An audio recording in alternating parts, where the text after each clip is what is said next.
Dean, I was thinking the other day, and I think it would be great Trying something new, are we? Yeah, not a thought behind those eyes, Dean.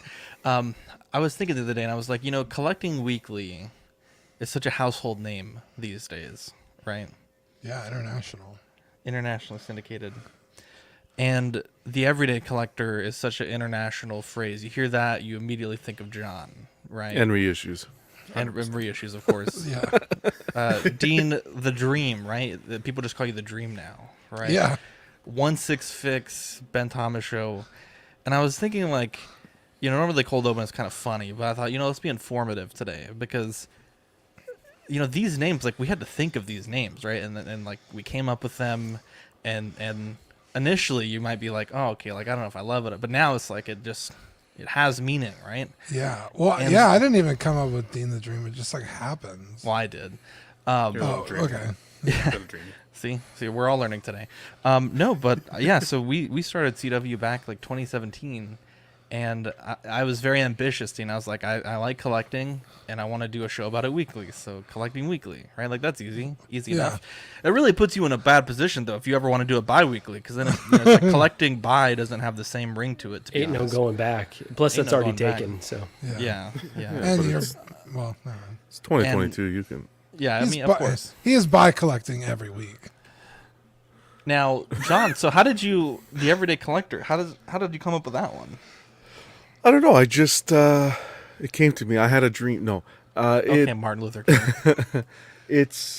I thought of my collecting history and kind of everything as a whole, and I said the everyday collector. It's not the average sort of collector, but I'm a collector every day I wake up. So Like it's Also, part of the your average being. the average It's part of collector me, was taken exactly. already. well, We know no, that guy. not the We average. know that guy. The everyday. It's part of my being. Exactly, Dean. That was Yeah, perfectly said. John's anything but average, especially in the Now pants. the best part though is back in the day, and I think you still have I it. still on have your it. YouTube. The hands. Yeah. What's that all about?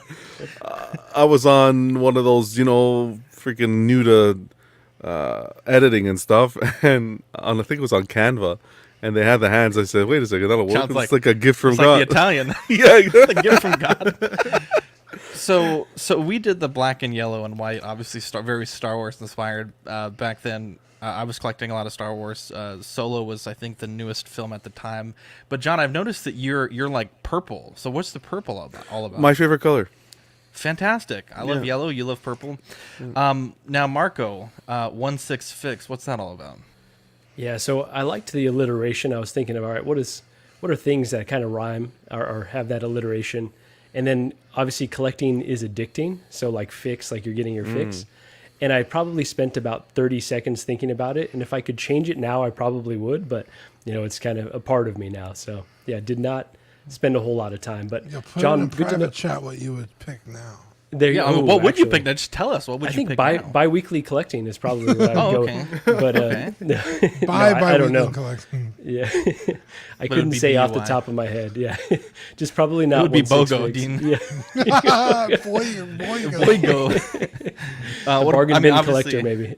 Yeah, there you go, Ben. So yours is maybe a little on the nose, but Is it tell though? us. Because Ben Thomas isn't actually my real name. I know you guys have found this out recently, and it's Yeah, hurt I some was- feelings. I Cormac took to the Pearson, streets. he was devastated. Poor guy. Nobody down here knew what I was protesting. They were like, "Who? Who the fuck is?" This is good. They're like, I'm sorry, it's a tough what to swallow? I wanted, so yeah, Ben Thomas. Thomas is actually my middle name for those of you who know me or are friends with me. But I wanted to have a channel where I talked about everything that I think is cool. So I like 6 scale, I like smaller scale, I like statues, I like art prints, I like Star Trek, I like all of the things. And I had no idea how to pigeonhole myself into something really strategic like Marco did with 1/6 Fix. So I was like, in bed one night, I'm texting Marco and GG Classic. at like 1:30 in the morning, and I'm like, what do you guys think of this name? And it stuck. And I was also Ben Thomas in the chats for a little while, and it was kind of my way in the door with you guys. You started to kind of know me as Ben Thomas.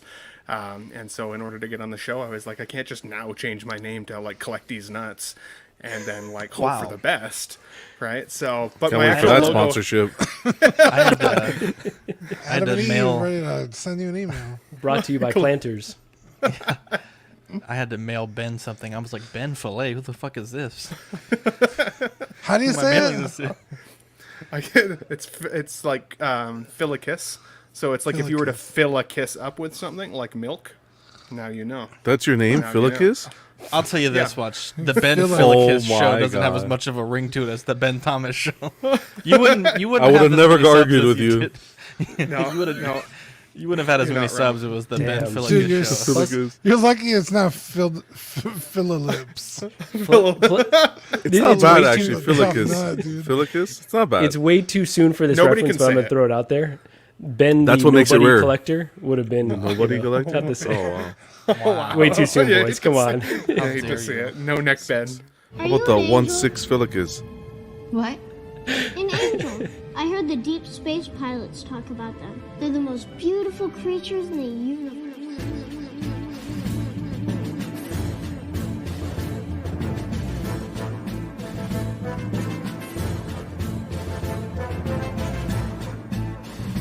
Hello there.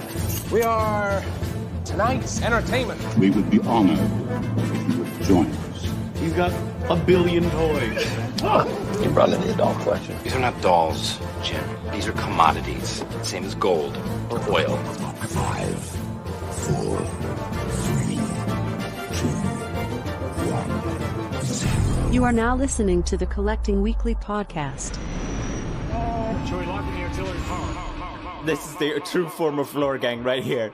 Very nice. YouTube.com/collectingweekly. Thank you very much. That's very cool. Big. Hey guys, my name is Zach. I'm Dean. I'm John. I'm Marco. And I'm Ben. Welcome to this week's episode of Collecting Weekly. It's a weekly podcast where my friends and I talk about the things that matter the most to us this week in collecting. That's right. We want to thank our friends over at 1/6 Corner for sponsoring this week's episode of Collecting Weekly. Use code CW10 during our live recordings for 10% off all in-stock items. That's capital C, capital W10. Be sure to go to 16corner.com and check it out. We have a great show planned for you guys tonight on this Thanksgiving Tuesday. Dean, before we get into that, we got some lovely angels in the chat. We got Toy Mafia, Ninja Squirrel, Badfish, Gotham, Cenobites, The Ben Thomas Show, Equan, Sup CWites, Mark Pearson, Paul Schreiber, John. Equan says, trust me, Zach, don't go switching sides just because you're curious. Big Breda, Absolute Irwin, Alvin J, Badfish, Zach using beauty, not brains. Rainer, Mr. Mom. Wow. Feezy's figures, what's up, collecting crew. Feezy, want to get you on After Dark. Hit me up if you're free. Look at this fire panel. We also have Yomo. DJ Zach chose black and gold because of his Latin King days, obviously. Wow. We also have, let's see, Jordan says, hello, I do graphic design, so if you need work done like a logo, banner, panels, overlay, etc., DM me on Twitter. Jordan, I want a sample. Zach at collectingweekly.com, ZACK. If you don't give me a sample, I will not be DMing you on Twitter. Black it is. Feezy's figures. Yo, what's up? It's okay. The free marketing was worth it. I'll cut that segment out of the show. Cram. Mojo's D70. I'll put a blur and everything because I'm petty like that. Mark Pearson. Katrina said it should be called Collecting Daily since y'all are on every night. That's very true, actually. In fact, it was funny. One of our original memes, Eric Mariscal, there's that futuristic like spaceship, Space City, and he's like, if Collecting Weekly was Collecting Daily. And I think we're there. No spaceships yet, though. Dean, we have a very special segment that we kick off all the best shows with. Yeah, you guys ready? Yes. It's new this week. Yeah. What'd you get new this week? So, I was like this close to getting my Ahsoka today. But I fell asleep, so I didn't get it.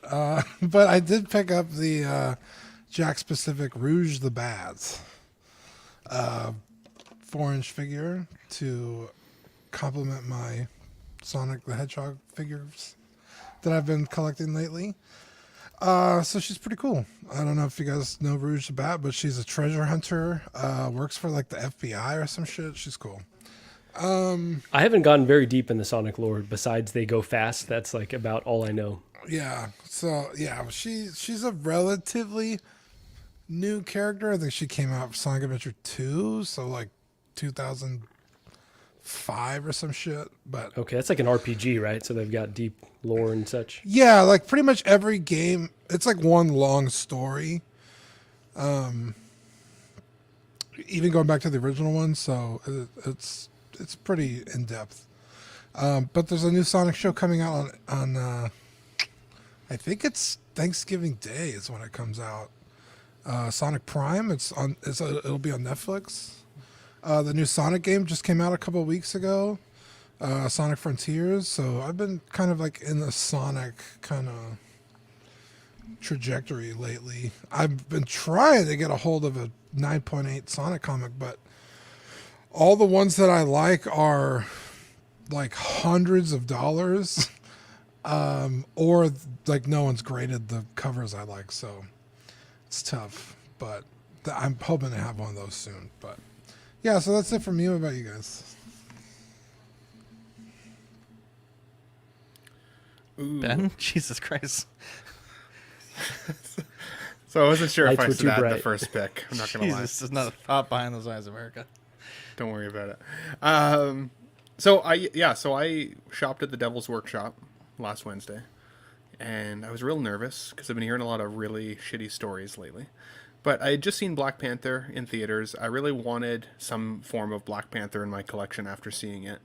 And I've wanted Killmonger for a while. Michael B. Jordan is a badass, let's be honest. And so I was like, okay, I'd seen this guy at one of my local comic stores. So I called the store, it shows still in stock. So I drive all the way there. Sure enough, it's gone. So I was all disappointed. And I'm like, well, what are you going to do but shop in the Devil's Workshop? Nowhere else had it. And so I ordered it on Wednesday night. And I had it by this morning. So it took essentially just a couple business days to actually arrive. I'm thankful I didn't have to put anybody on blast or get you guys to help me tag team it for, or even Shane, I guess, because Shane's getting phone calls from them all the time. So Anytime you need help tag teaming, though, just let me know, bro. How was the overall service? It was amazing. I had zero complaints at all. This is 2 for 2 for me now. It came really well. Like, the figure is pristine. The reason I included the first picture was actually just because the last time I ordered from them was about 5 years ago. And when I got my 2 figures at the time, they came in this really like nondescript box that was like really taped. And this time it had like a Toys Wonderland stamp on it. It felt like a little bit more official, I guess. So I thought it was kind of cool. It's been a while since I got it. Was the price too good to pass up, Ben, or was it just like you had to have a Killmonger? I just had to have a Killmonger. The price wasn't actually that good. I don't even think it was on sale. I think I got it for what was it, $349, something like that, US. God, so That's a lot. Just over 400. So But you gotta pay for it because he's in demand now. for sure. But they obviously you're in demand. They didn't charge me much in the way of customs. So from Sideshow, I usually have a customs charge in Canada of anywhere between kind of like $50 to $75. The customs on this one was only $22. So okay, it balances out a bit. Yeah, it's good. Not too bad. Wow. So Have you opened it yet, or? I haven't even unboxed it. I literally got It's home a and good went straight figure. to the gym. So I'm excited. Okay. It's still got all the plastic on the inside. I'm excited for it. I drilled out the head sculpt a bit, and then so that way you could seat the neck lower, so it sits. It's kind of like real draft necked, and then I took some black weathering powder and brushed it on all the yellow lines to make it a little bit more like the movie, and it's such a good looking figure. I didn't even know you have this figure. Toned it down. No, just I a little used bit. to have it. Yeah, I regret selling it. It's such Michael B. Jordan, one of my favorite actors at the moment. And he's a nerd Yeah. too, which is great. Yeah, you'll love to see it. It's also in every fucking city commercial when I'm watching the damn World Cup. Yeah, congratulations, Ben. Though we do not personally endorse Toys Wonderland here at CW. No, not Jesus at all. Christ. Yeah, you're not wrong. That's the Ben Filikis endorsement there. Hey now, okay, it's Thomas. So I usually don't share too much of my 3D printing stuff, but I printed this and I was so proud of it. It's the Bro. Blessed. I've been meaning to talk to you about this. I'm glad you brought it up. Okay, what do you have for me? It's fucking awesome. It really is. Did you just do like a Zenithal highlight over top? Yeah. Okay. Yeah, exactly. Because it looks like even like that fantastic. Here Like we go. Look. I don't know who sculpted it, but immediately I was just like, oh yeah, that's definitely fucking Gandalf. He's got the little butterfly. He's got the pipe in his staff. It's got the and hat. He's you got can the take on hat. and off. Yeah. Wow. Bro, And it's Asmus, sculpt- Asmus should take notes. Dude, Well, I this hat's want actually one. not bad. It's good. You get should. up- You did an yeah. amazing job on that. You can scale that hat up, print it out, and put it on your figure. Yeah. The only thing is, it has the way that this hair is styled is sculpted into that hat. So I'd have Yeah, to but go you in could and just Tinkercad take a and just Dremel. smooth it out. Yeah. Yeah, or or just take do a- it digitally. Yeah. I can print you want one. Yeah, I that can. thing's fucking cool. Yeah, and even okay. So the fun thing was he doesn't have a he didn't have a little pedestal, and I found a pedestal and I scaled it and I printed it and it worked perfectly. So Damn, that looks awesome. oh, this is so it's about 1/10 scale, so it's really neat. Yeah, I love that. Everything about it. I was like, damn, this thing's fucking cool. You have to come over. Come over. We'll make some homemade rangoons. We'll talk Gandalf. Bro. We'll print one while you wait, bro. Making me jealous. How fast was that print? This one prints in about 2 hours 45, 3 hours. Really? Wow. It's about one build plate, yeah. And it's so the staff is the staff and the arm on the right side are one piece. The other arm's one piece. The butterfly is one piece. The hat and then the body is one piece. Yeah, the because hat is one piece and the body is one piece. I don't have a whole lot of experience with resin printers. I only have the filament printers here at my house, and those take hours. I mean, depending on what you're printing, it could take up to 20. Oh yeah, if you're printing something. I mean, this is pretty small. I mean, this is like. I mean, it's frankly huge. It's about 5 inches. I mean, a lot of people would say that's looks a pretty massive. huge. That's probably too much, Gandalf. I mean, you could certainly go with like a 2-inch Gandalf, and I think that's probably would satisfy a lot of people. Certainly to be honest. sufficient. Yeah. A lot to be thankful for. Absolutely on Thanksgiving Tuesday. Probably have no a little less. left over if you're being honest. Could probably cut that in half even. Save some for later. Anyways, there's a lot of Gandalf today. Obviously, this is not Gandalf Weekly, but so I did the unboxing and I haven't actually been able to show it off on stream. But this is a little bit more futzed look at the Gandalf. Shadowfax, I just combed the main back. I think it's much nicer that way rather than having that goofy ass bowl cut. And I am incredibly happy with this figure. Now, Dean, you know I'm a big fan of buying every part of every figure that's ever made by any company for any character relating to Darth Vader or Gandalf. And so Toy Anxiety was having it was like a 45-50% off sale, and they actually had the original staff from Asmus and the boots from Asmus. So I'm going to do a more in-depth showcase, maybe on the reissue. That might be a good segment for the next episode of the reissue, but basically showing like some of these different parts. But honestly, I really like these boots a lot better than the Crown Series ones. I think they're sculpted much better, and they have an ankle joint that's pre-installed, so I actually may swap these out. Now, the staff is much worse. It's literally a styrene rod with like a really inaccurate topper, and the topper has like a clear like piece of plastic inside to support the frame, and it just not my finest expense, but at least for research purposes. Oh, look at this. We got Super Chat, Paul Schreiber. 5 inches definitely overkill. Thank you, Paul, for the support. We're very thankful for you there.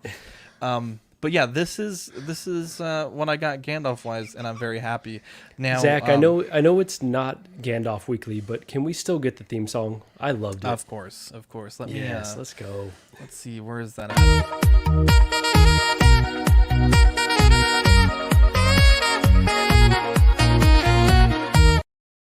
I love it. Such an absolute vibe. I love it so much. So we actually, I've been doing like practicing with 3D design, and one of my favorite things that I've been doing lately is printing out 3D logos. So we printed out the Ox Air icon. I'm working on a D&D print, and then I was like, you know what, we have this logo that we introduced in 2022, and every year we've tried so hard to make ornaments, like one way or another, and they always just don't work out. And so I was like, well, I'll 3D design the logo and then add a loop at the top for a hook. And we printed them out, and we made our own 3D printed ornaments. So these come in black or white, and we do have them for sale. They're $25 shipped in the U.S., or if you're in San Antonio, $20 local pickup. So yeah, we're really excited to launch these. They're 2 inches, which is honestly, I think, a lot more ornament than most people may need. Yeah, I think even next to the tree would probably make the tree look smaller. honestly, now Paul and Eddie are our first two people that have purchased one. John, Ben, and Marco also have them on the way, and I think Manny and Rainer have them coming as well. So these are going to be a nice way to add a little bit of crispiness to your Christmas tree this holiday season. So really excited to see these on people's trees, and I think Paul and Eddie should be getting theirs tomorrow or Friday. So really excited about that. But enough about that, Dean. Let's get into the news of the week. Actually, I forgot we have hot seats today, and so we'll be asking you guys questions throughout the show. I got some good questions this week. I think you guys will really enjoy it. Anyways, let's get into news. So this was announced last night, and I wanted to lead us off with it. It's the 501st Legion Clone Trooper, as seen in Obi-Wan Kenobi. A lot of people were upset about this, and I don't quite understand why people are upset about this. One, you can get the current one. It's not like they're super expensive, so it's not like people are losing value on it. But I think the thing that a lot of people may or may not know, but in the first 3 prequel films, I guess the first 2, they did not produce any physical clone trooper suits for those movies. Those are all Correct. Digital. Every time you see one, even up close, it's a 100% computer generated image, right? Yeah. And so for Kenobi, and then I guess technically for Andor, because I think you see some of the clones in Andor as well. Yeah. Those are physical, like actors wearing physical costumes, right? Yeah, those are the first ones ever produced. First ones ever produced officially, and so there are some subtle differences between the 3D models and the ones that people physically have to wear, obviously, because you have to fit a real human being inside of it. And also the color and the striping is just a touch different. It's a little bit more of like a greenish blue color as opposed to the really, really dark navy blue that you see in episode 3. And so for that reason, I think, if Hot Toys is in the game for accuracy, I actually don't mind this. Now, this is a good side-by-side of the difference in the color. You can also see a very subtle difference in the blue application. So on that back of the backpack, some of the striping is a little bit different. But I think this is a great release. It's not too expensive, coming in at $230, releasing October 23 to March 24. And honestly, I don't think I would purchase these, but I like that if you want to go for that accuracy, you do have that option. Now, there was a little teaser in this photo, and I feel like I'm going to let John take the lead on that one. But Dean, as far as the clone goes, what do you think about this? Yeah, so I'm a huge clone guy. I have, 12 or 13 in my collection now. I don't know if I would pick these up either. I'm a little tempted, but I think the blue is what kills it for me. Because really what I would like to do is just have the bodies and then use the helmets on my Phase 1, Echo, and 5. But the blue is so different that I don't think that'll look good. So I might be a little hosed on that one. I should have just gotten the 501st when it first came out, but I didn't. Nobody likes little hose. Yeah. Well, so, but I mean, again, solid release. It's not like you said.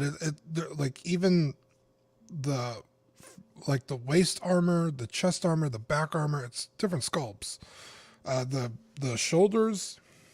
So it's not just a 2.0 with a slightly different color. It's almost a whole new figure completely. So, I think it's cool. Especially for, I guess, what John's going to talk about.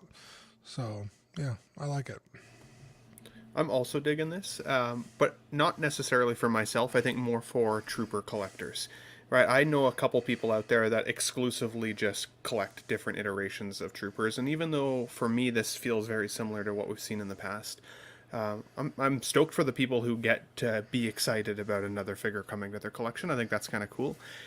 If it were my preference, I think I like the darker blue a little bit better. I think because my figure display itself has a lot darker, kind of more muted colors, where I agree this is kind of almost on that tealy green blue side of it. So, however, I do like the back panel on this one, how it's painted a little bit better than the side-by-side. So I've got kind of a mixed review. I think for me, I don't have any clones.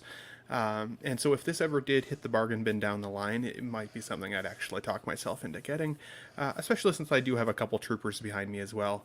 and this one still, in need my a opinion, clone, dude. looks kind of cool, right? Exactly. Like, I feel like I need a clone. I did like the prequels more than some folks, so for me, I think this will likely come eventually, or something along these lines anyways, but it would probably be more of a discount day figure for me. Honestly, Ben, I think you could just get away with just having Captain Rex and call it a day. Dean, I was going to say the same That's exact actually thing. not a bad He's going to call, be so discounted here very soon. I was about to say, I think he's discounted even right now. I think he's the buy one, get one 50% off deal. But like once they shift to like individual figure discounts again, honestly, be a good time to swoop. It's fucking amazes me he's still even in stock, because his figure, when it was just the sideshow version that was out, was like $800. But yeah, we're not talking about him right. I think they just made so many of them, right? People were hyped over it. It's just overproduced.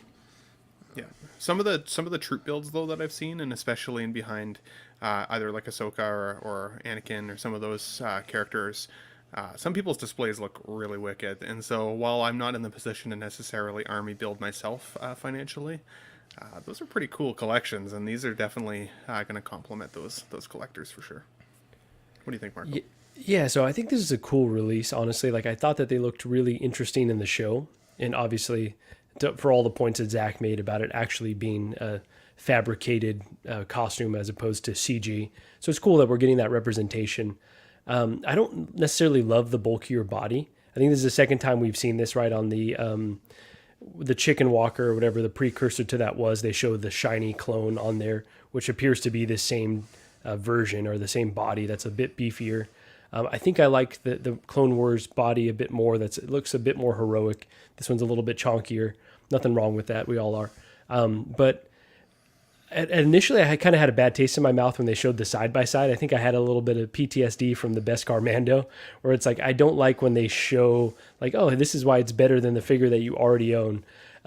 But I think it's actually a helpful comparison. So it might have been one of those damned if they do, damned if they don't type of things. But yeah, initially this image was like, I was kind of fake outraged. Like, why do they keep doing this? But on second thought, it's at least helpful that we don't have to dig into pictures. We can see immediately what the differences are. So I think overall cool that they're, delving into this, and then interested to see if they're actually going to release this figure that John's going to talk about.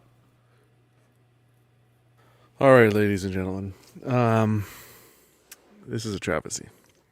Hang on, let me pull it up. I guess it didn't add that slide. Give me 1 second. In regards to the clones, these clones are just okay. That's nice. If you would build your army, beautiful. But for me, it's just another money train to, you know what I'm saying? Like, simple, get out the door, make some money. It's another figure that's in the way of getting releases we've been waiting for, in my opinion. And then the teaser, we won't even talk about the teaser. It's one thing when you start doing reissues and 2.0s, but when you start hinting at re-releases and re-renditions of characters that were Toy Fair exclusives, that's a whole other ball game that we can get into, because they did it with the Toy Fair 2011 Toy Fair exclusive, the Batman Begins suit, I believe it was. It was a 2011 Toy Fair exclusive. They just redid it. This one here, this is... Why touch this figure? This figure was like a bargain bin figure for the longest time. And then what? Now it's sold out. They're going for $500, $600, $700, $800 on the aftermarket. Now they want to dabble in it again. I can guarantee you that if it was at that $200 mark, or that it's sat for, you couldn't give this thing away for free. They wouldn't look at this twice. Why now? Because some people are selling and making money and there's demand for it. They're going to re-release it. Whatever. You know how my thoughts are on re-releasing. This is not needed, in my opinion. Focus on stuff that you've shown, that we're all still waiting for. There's so much stuff, guys. The Batman stuff, 1989. Was it 89? No, 92. Returns Batwing, I think it was. In 1/12. Some cool stuff. What's that speeder? Not the speeder, but the thing N1? he uses. That's it. N1. Not his, but yeah, I know what you mean. Yeah. I mean the Jedi Starfighter. The Starfighter. No, the one from Mandalorian as well. That's the N1, yeah. The N1. There's so much stuff. Just get away from the re-releases and stuff, guys, and start. This is just for me. This is just a get a figure out the door to make the money, and that's it. John, does it change your mind at all that he showed up in the show, so it's a little bit more fair game, or it doesn't matter at all? Not at all. What did he show up in the show? He showed up in the show for what? Looking like that about 1 second. 1 second, like come on. In a mirage.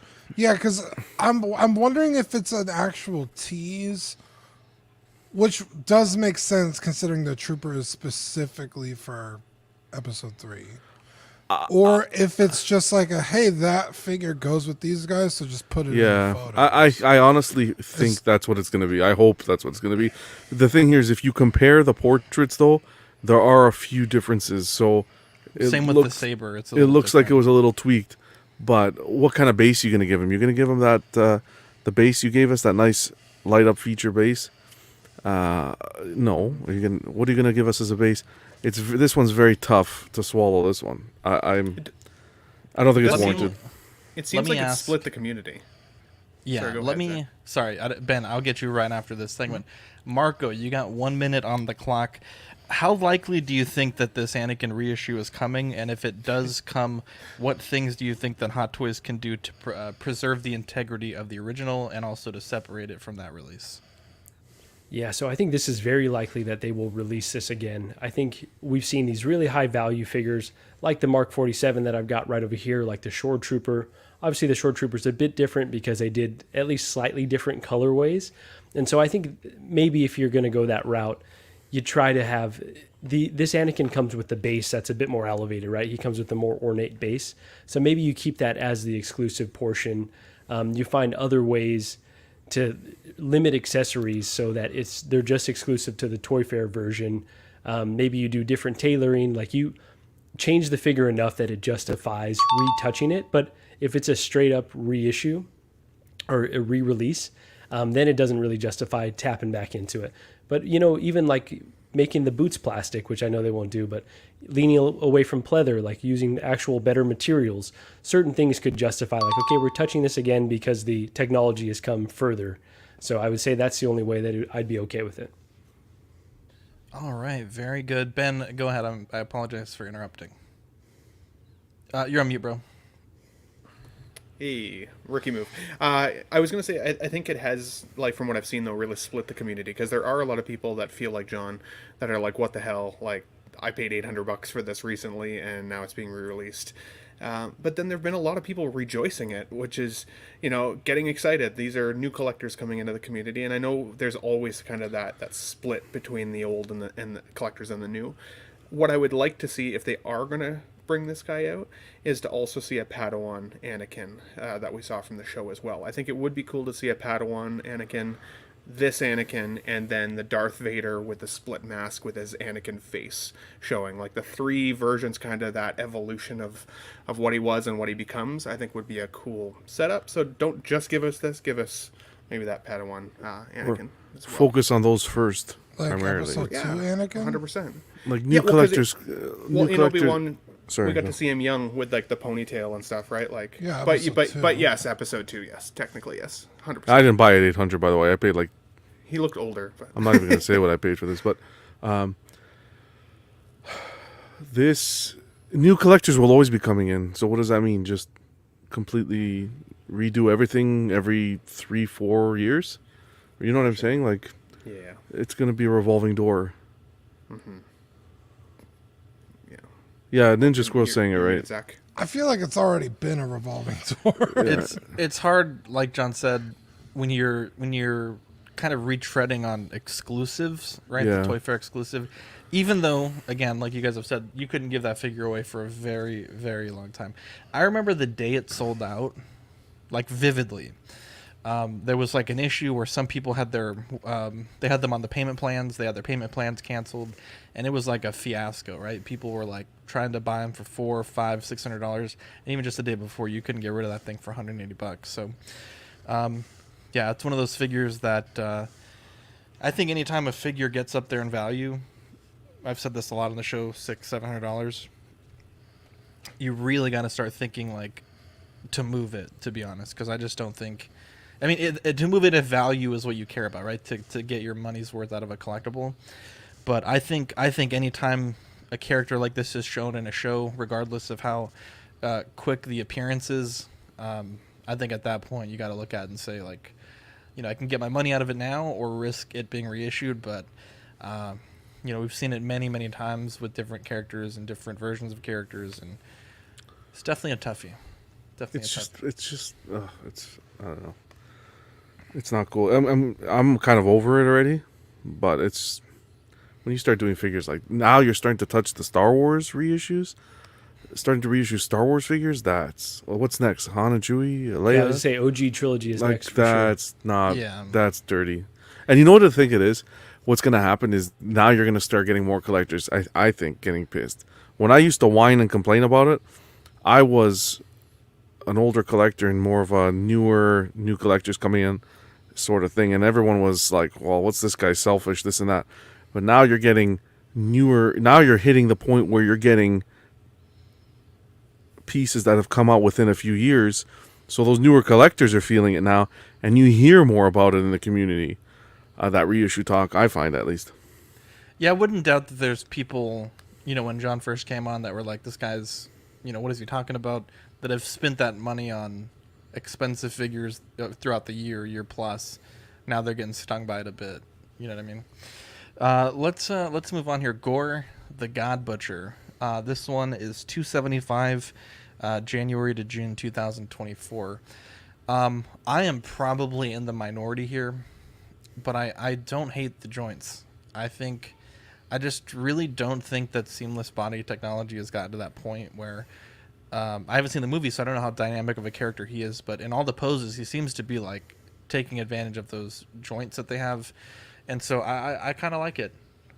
Zach, like it. You know what? Like, I'm fine with the jointed arms, but give us the options, though. Give us a seamless option. I'm sick of them kind of like pigeonholing us into one look, because then you're like totally turning off a whole section of collectors that maybe just like museum pose or a simple pose and want that seamless look. And it's not that realistic. They have never done that, right? With Thor, a lot of the Thors in the past, I don't know about currently, but they used to have the options for seamless. Yeah, they've got different sets. Exactly. Yes. I think I will say, though, to their credit, I've said this in the chat, I don't think that companies typically do ankles well, and I think that they have done these ankles very well. Typically, they always look like, because they have that joint, they get real skinny right where the feet attach, so this looks pretty decent. Sorry, Dean, what were you going to say? Oh, I was just gonna say, like you said, with the including extra arms, the swap out arms. That's not like very cost inefficient. That's very easy to accommodate. You're gonna have one mold that you can, right? Yeah, I was gonna say the only thing I could see about being a problem on this figure is he's got like sculpted in scars, which like on his arm, like down the sides. So like maybe that'd be difficult on his body. I don't really know, but yeah, it's like, okay, like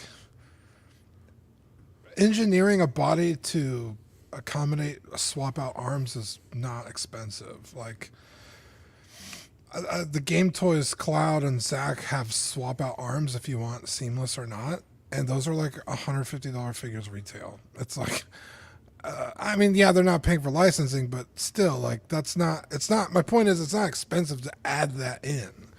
So the fact that we're not getting it is, yeah, it's kind of frustrating. It's kind of unacceptable at this point. Yeah, at these prices, it's like, okay, I want a higher end product. Why am I not getting more options? It is kind of weird. I think the other weird part, I think, is that some of the other figures from this line already have like seamless. So like this is the fourth figure of the line, and suddenly it has seams, so it won't even necessarily match the other figures in the lineup, which is kind of strange. But also, like, I mean, if he had a different outfit, I think people would be praising this figure even more, because I do think it looks really cool. And honestly, Gorr, in my opinion, was probably the best part of the film. If I was going to collect anything from that film, it was him. We're constantly asking for more villains, and now we get one. So it's like, oh, like I'm really split on it too, because I don't like the fat joints, like the real fat wrist pegs and like shoulder like arm tumors. Yeah, they're fat ones, but on the other hand, I do think that like you may be able to pose it in a way that you can see it a little bit less, so you could probably futz it if you really liked the character. For the price, I would have liked to see at least maybe a second head sculpt if they weren't going to give us a seamless body. Yeah, that's. I was about to say it's confusing because this picture that you had up, it says alternative looks. It's like, well, just his hood is up. Well, and because his eyes move, I think he might have the rolling eye system. He does. Does he? Yeah. Oh, okay. So that probably adds to that alternative look, right? But he was very expressive in his face, and some of like the pain faces that he made, as opposed to like the aggression faces, made him seem like a very different character, almost like split personalities, right? Like he really went dark throughout the film. So that would have been cool to see a second head sculpt, especially kind of at this price point. Otherwise, I agree with you, Dean. Like, if they're able to make cloud figures that are, $150 and amazing and have like extra arms and all of the things, then I feel like this is honestly a little on the overpriced side. It does reek of what I feel like is going to ultimately be the G word, though, the Grail. Like, I think people will pass on them for a long time. It'll be like that Anakin we were just talking about.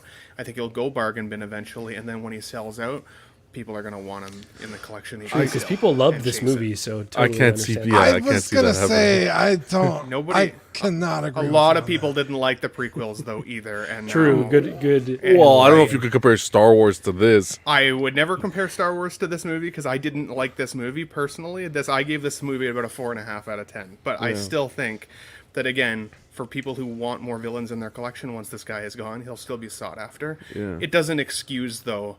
That it does feel like they were kind of just like, we feel like we need to get this one out, so they just got it out and are hoping that we're happy with it. And it's a bummer because it's so close to being a really, really cool figure. It is, even with these arms, but like just one more set of arms would have made it like a dang near perfect prototype. Honestly, like this looks tremendous.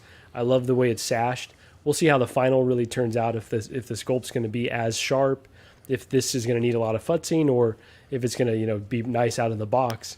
But I think it could have been a really great figure that would have made me pull the trigger. And I'm going to keep going back to this example because this is the last time I've seen them like blow me away. That Wolverine with the seamless arms, with the leather jacket. Where is that innovation? It's like they've peaked too soon and they haven't gone back to that since we've seen that really cool release. So more of that Hot Toys, less of this kind of laziness with only one look with the arms. Even the Sideshow Wolverine had the seamless arms. Even that terrible figure. Yep, exactly. So it's like, but I think the Christian Bale likeness here is actually pretty good too. I've heard a few people say this looks more like Christian Bale than the DX-19, which makes me laugh, to be honest. But yeah, like I definitely see Christian Bale in there. It's a killer sculpt. I showed Shauna, though. I was like, what do you think of this figure? And she was like, oh, is that Voldemort? And I was like, okay, I can never bring you on the show. She and Gigi are talking too much here. Voldemort? Voldemort from Harry Potter. How many? This comes with how many portraits?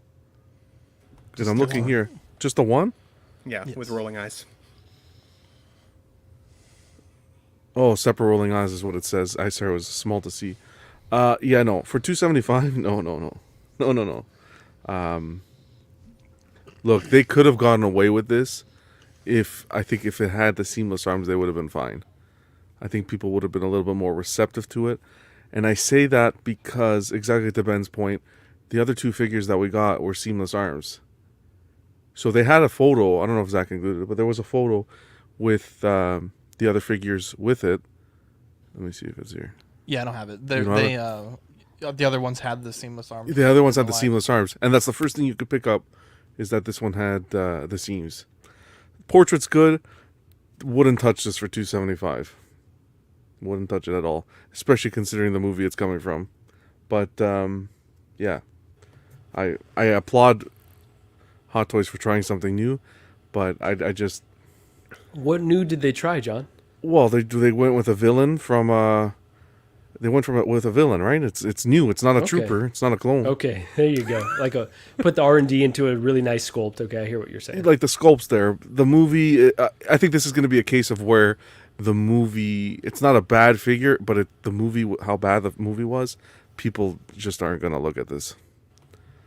I hope I'm not getting ahead of myself though, but like I hope this isn't an indication that when we get Namor eventually, that he doesn't come with at least a swappable option. Don't you put that evil out there, Ben. I know, I'll because strike you down. I need a Marco in my collection, and especially a jacked one. But again, I mean that figure will look real bad. I think, in my opinion, at least if it's got the joints. So at least give us swappable if they get an opportunity. And these are the only joints you don't like too, which is wild. Wow, that was a great one. That was great. Oh, that was great. I thought that was dirtier than it was for a second. It threw me off. Boy. I was like, maybe. Is everyone good on this one? We can move on. Now, Armorized Deadpool, this was shown this weekend, and it was kind of weird the way that they did this. It was dropped very much like it was a release photo, but it's my understanding this was a new figure, and it is on pre-order on Sideshow right now. The exclusive is sold out. I'm actually still kind of confused by this, but this one's 405 releasing November to December 22. What's the confusion, Zach? Sorry. The way that they brought this up was like it was a new figure, but they were dropping blogger photos of a new figure, which typically they do like the Hot Toys promo photos, like, something like this. Yeah. These are what I would consider blogger photos. It is a release, yeah. Okay, so this is a release. Because this went up on... This is from last year's summer showcase, I believe. Oh, I see. Yeah, we talked about this ages ago. Okay, that's why it looked familiar. I was very confused. But the thing is, on the post, a lot of people were confused as well. So I guess, I don't know, maybe I just totally forgot about this one. But this one, I guess, is getting released then. And I don't know. I know Lane was trying to justify it to us last night with the cable thing. But to me, this just seems like I didn't particularly like the Punisher version, where you take the Punisher and kind of Iron Man armorize him, and I don't particularly love this armorized version either. But I'm curious what you guys think about this. This one, the exclusive, is on waitlist though, so if you're wanting this extra tentacle thing here on the left arm, you'd have to go on waitlist for that. But see, it's going. I think it's the punching hand that was the extra. Like that big POW hand up in the front there, Zach. I think it's the right hand. I think it's both then, because let me double check. I think it is the cannon for sure, though, so maybe it is both, but I think it is the left hand as well. This figure that I don't care about is causing me all this headache tonight. Right. Yeah, does it come with the Deadpool head sculpt, or do they just put that on it? Okay. No, they put it on. Because it would look so much better with that, right? Yeah. The exclusive is the energy cannon that attaches to the forearm. So yeah, it's that. Ben, you dingoes. I was wrong. Hey. Do your homework. I can only admit when I'm wrong. I love this a lot more than I think it deserves. I think it looks fucking cool. I would never own it, but I think it looks cool as shit. I would prefer it with the regular Deadpool head sculpt rather than this Iron Man Deadpool head sculpt, which is fine because I have a Deadpool figure I could use. But like in terms of like Deadpool, he doesn't need a fucking Iron Man suit, right? He's like fucking literally invincible. You can't kill him. So it's like, why would he need a fucking suit? But it's cool. It looks cool. I like it. I feel like people that are getting it should be happy with it. I mean, you kind of know what to expect with diecast Iron Man figures. Limited range, limited posability. Deadpool's kind of a character that needs posability, so I'm interested to see what people do with it. Yeah, it's a cool figure. That's objectively, but again, I would never get this, but I like it. I was super confused by this. The way that they dropped this announcement, I literally thought this was a pre-order.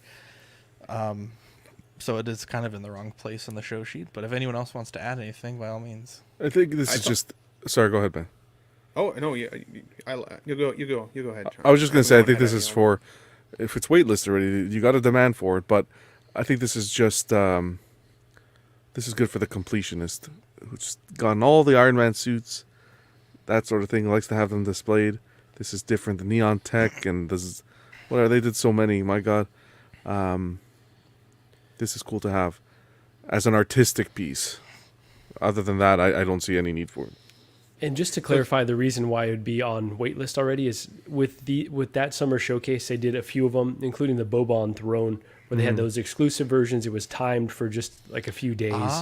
So this was part of that tranche. Okay. And this is one of the cooler accessories, I would say. It's like not just a hologram, but it's still not worth $405 to pay for this figure. 100%. See, I was on the opposite side, John. Like I've had so far all the Deadpools in my collection, including the Sideshow Deadpool. I now just have Deadpool 2 and the Sideshow one.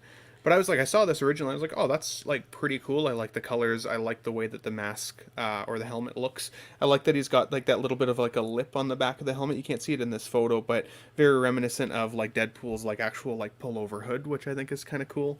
The accessories that come with this are fantastic. I mean, he's just jam packed with some pretty cool shit. I don't like that they put out blogger photos with the Deadpool head, because that threw me for a 180. I immediately was like, oh, like that's a cool look. I would display it that way, and then found out after that it not only doesn't come with it, but after I checked out Justin's collection on my way to work this morning, and he said that it doesn't even actually fit the neck peg. So like it's not even compatible from what we're seeing from the photo. Damn, that sucks. So it's like, yeah, it's just kind of a weird way to market the figure. The only other thing that I would say that I would worry about, at least in terms of this in my own collection, similar to how I feel about some of even my Iron Man figures I've had, is the dead eye look. If the lights aren't on behind the eyes, this guy's helmet doesn't have white painted eyes, so when it's turned off, it looks really turned off. Which it's just kind of a preference thing. Deadpool is kind of known for his bright white eyes, and the way that they did the Deadpool 2 figure, it really pops on the shelf. This one, I'd be worried it would look like just a suit of armor that's kind of turned off in your collection.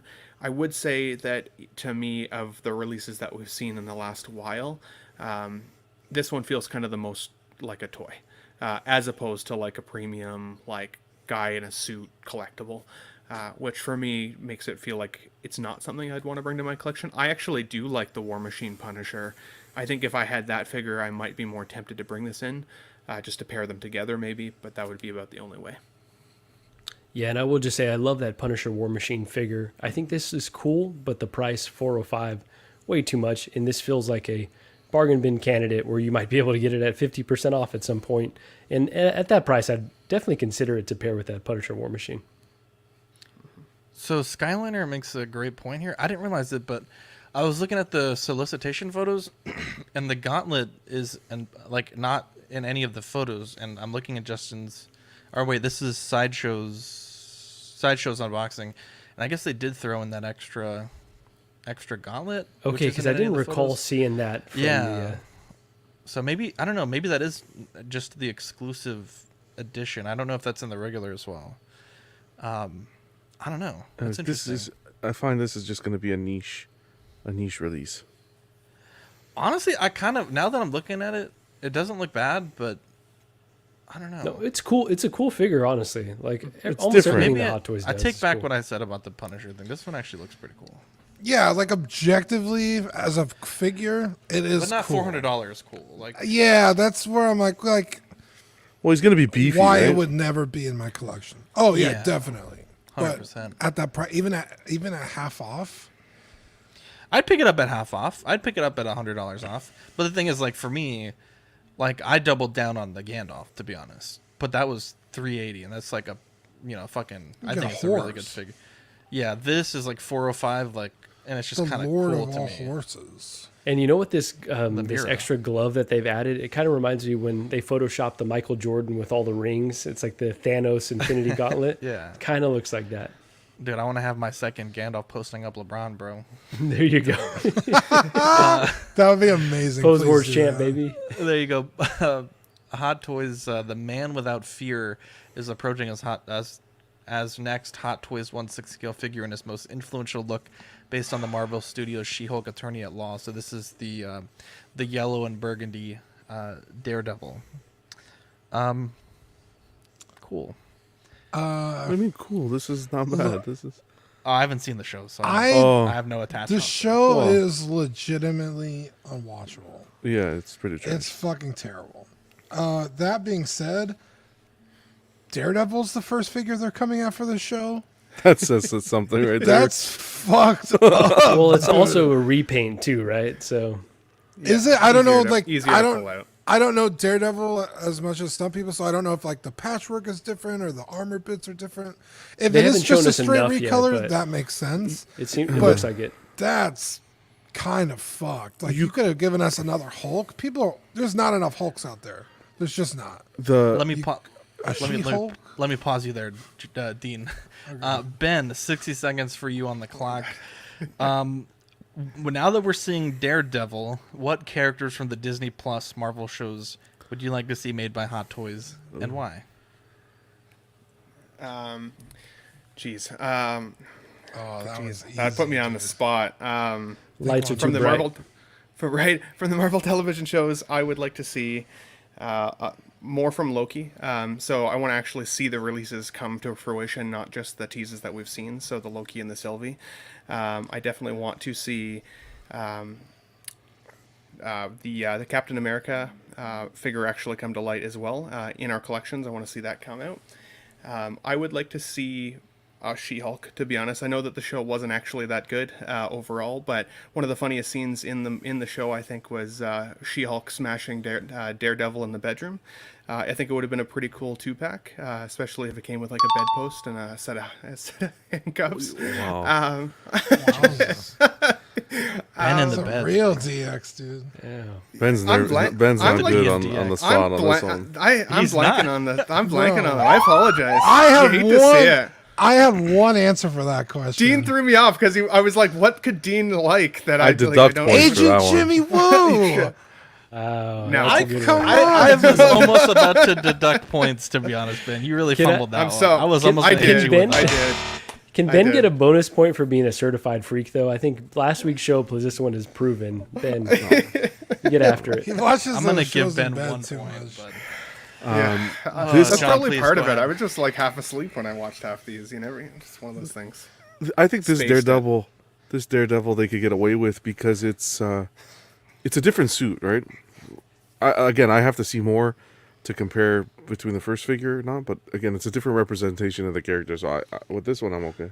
It appears, because I just added that Daredevil not too long ago, it appears like they've just repainted it from like the chest armor, but again, It we got to wouldn't see a surprise full... But it's regardless, even if they did it, That show's pretty low budget. I'm not sure they're yeah, the chat wants Ben to have -2 or -8 points. Wow, they're coming for your I head. agree. I agree going with for that. your I neck. stumbled. I forgot what I was talking about. I was like, The hey, what lights would were you like to bright. see Hot Toys make? And he's like, I don't want to see these figures released. Like, that's not the question, bro. What are you doing? I should get negative points. Fair enough. I it was agree. like a nut in a squirrel's hands. You just wouldn't know what to do with it. Jeez. Let's move on here. Old Man Logan by So Toys. This one is $225 on TNS, releasing Q2 2023. I will be honest. There's something about this that I don't love, and I can't. I could tell you. Someone mentioned that like maybe he needed like a scowling, like like an angry face. Maybe that's it, but I don't know. Something It's the burgundy shirt and the Joker tie thing around the the neck. green. Yeah, that's the in-art tie right there, actually. and the boots, man. The single piece boots. It's just something I don't. I don't know. He's got like a pirate gun. Bone claws? He's got a knife. Why does he have a knife? No, He's got knives metal in his claws. hands. Metal claws? Okay, I can't see. He's got knives in his hands. Why does he need a knife? I don't know. There's something about this that I don't know. It just looks like Clint Eastwood with Wolverine hands. When you think Old Man Logan, now to their credit, I will say this to their credit.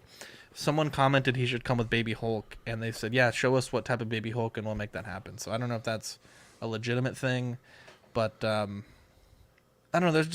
There's something about this that doesn't feel. I don't know. It doesn't feel like as much gusto as other So toys. I think. Like I look at the Cajun car dealer. I look at the Jean Grey. To me, there's not really any sort of a wow factor with this, to be honest. Yeah, this is just like a cowboy figure with claw hands. Honestly. Yeah, like if you showed me this figure with the normal hands, I wouldn't immediately be like, oh, that's a Logan figure. Right, exactly. You know what I mean? Now, I'm always game for more cowboy figures. I think cowboys are fucking cool as shit. But yeah, as a Logan, it's very weak. It's a very weak figure. Another thing that bothered me while Dean's thinking there, a lot of the pre-order photos showed him with a horse, and I was like, oh, cool. Like, you know, more companies are giving horses with figures, and then, like, it's not even included. So, like, why even show him with a horse in half the photos? It just seemed odd. Yeah, Rob Barnes says, keep the knife, give him a cigar. Yeah, even a cigar would have been a nicer touch. That would have been perfect.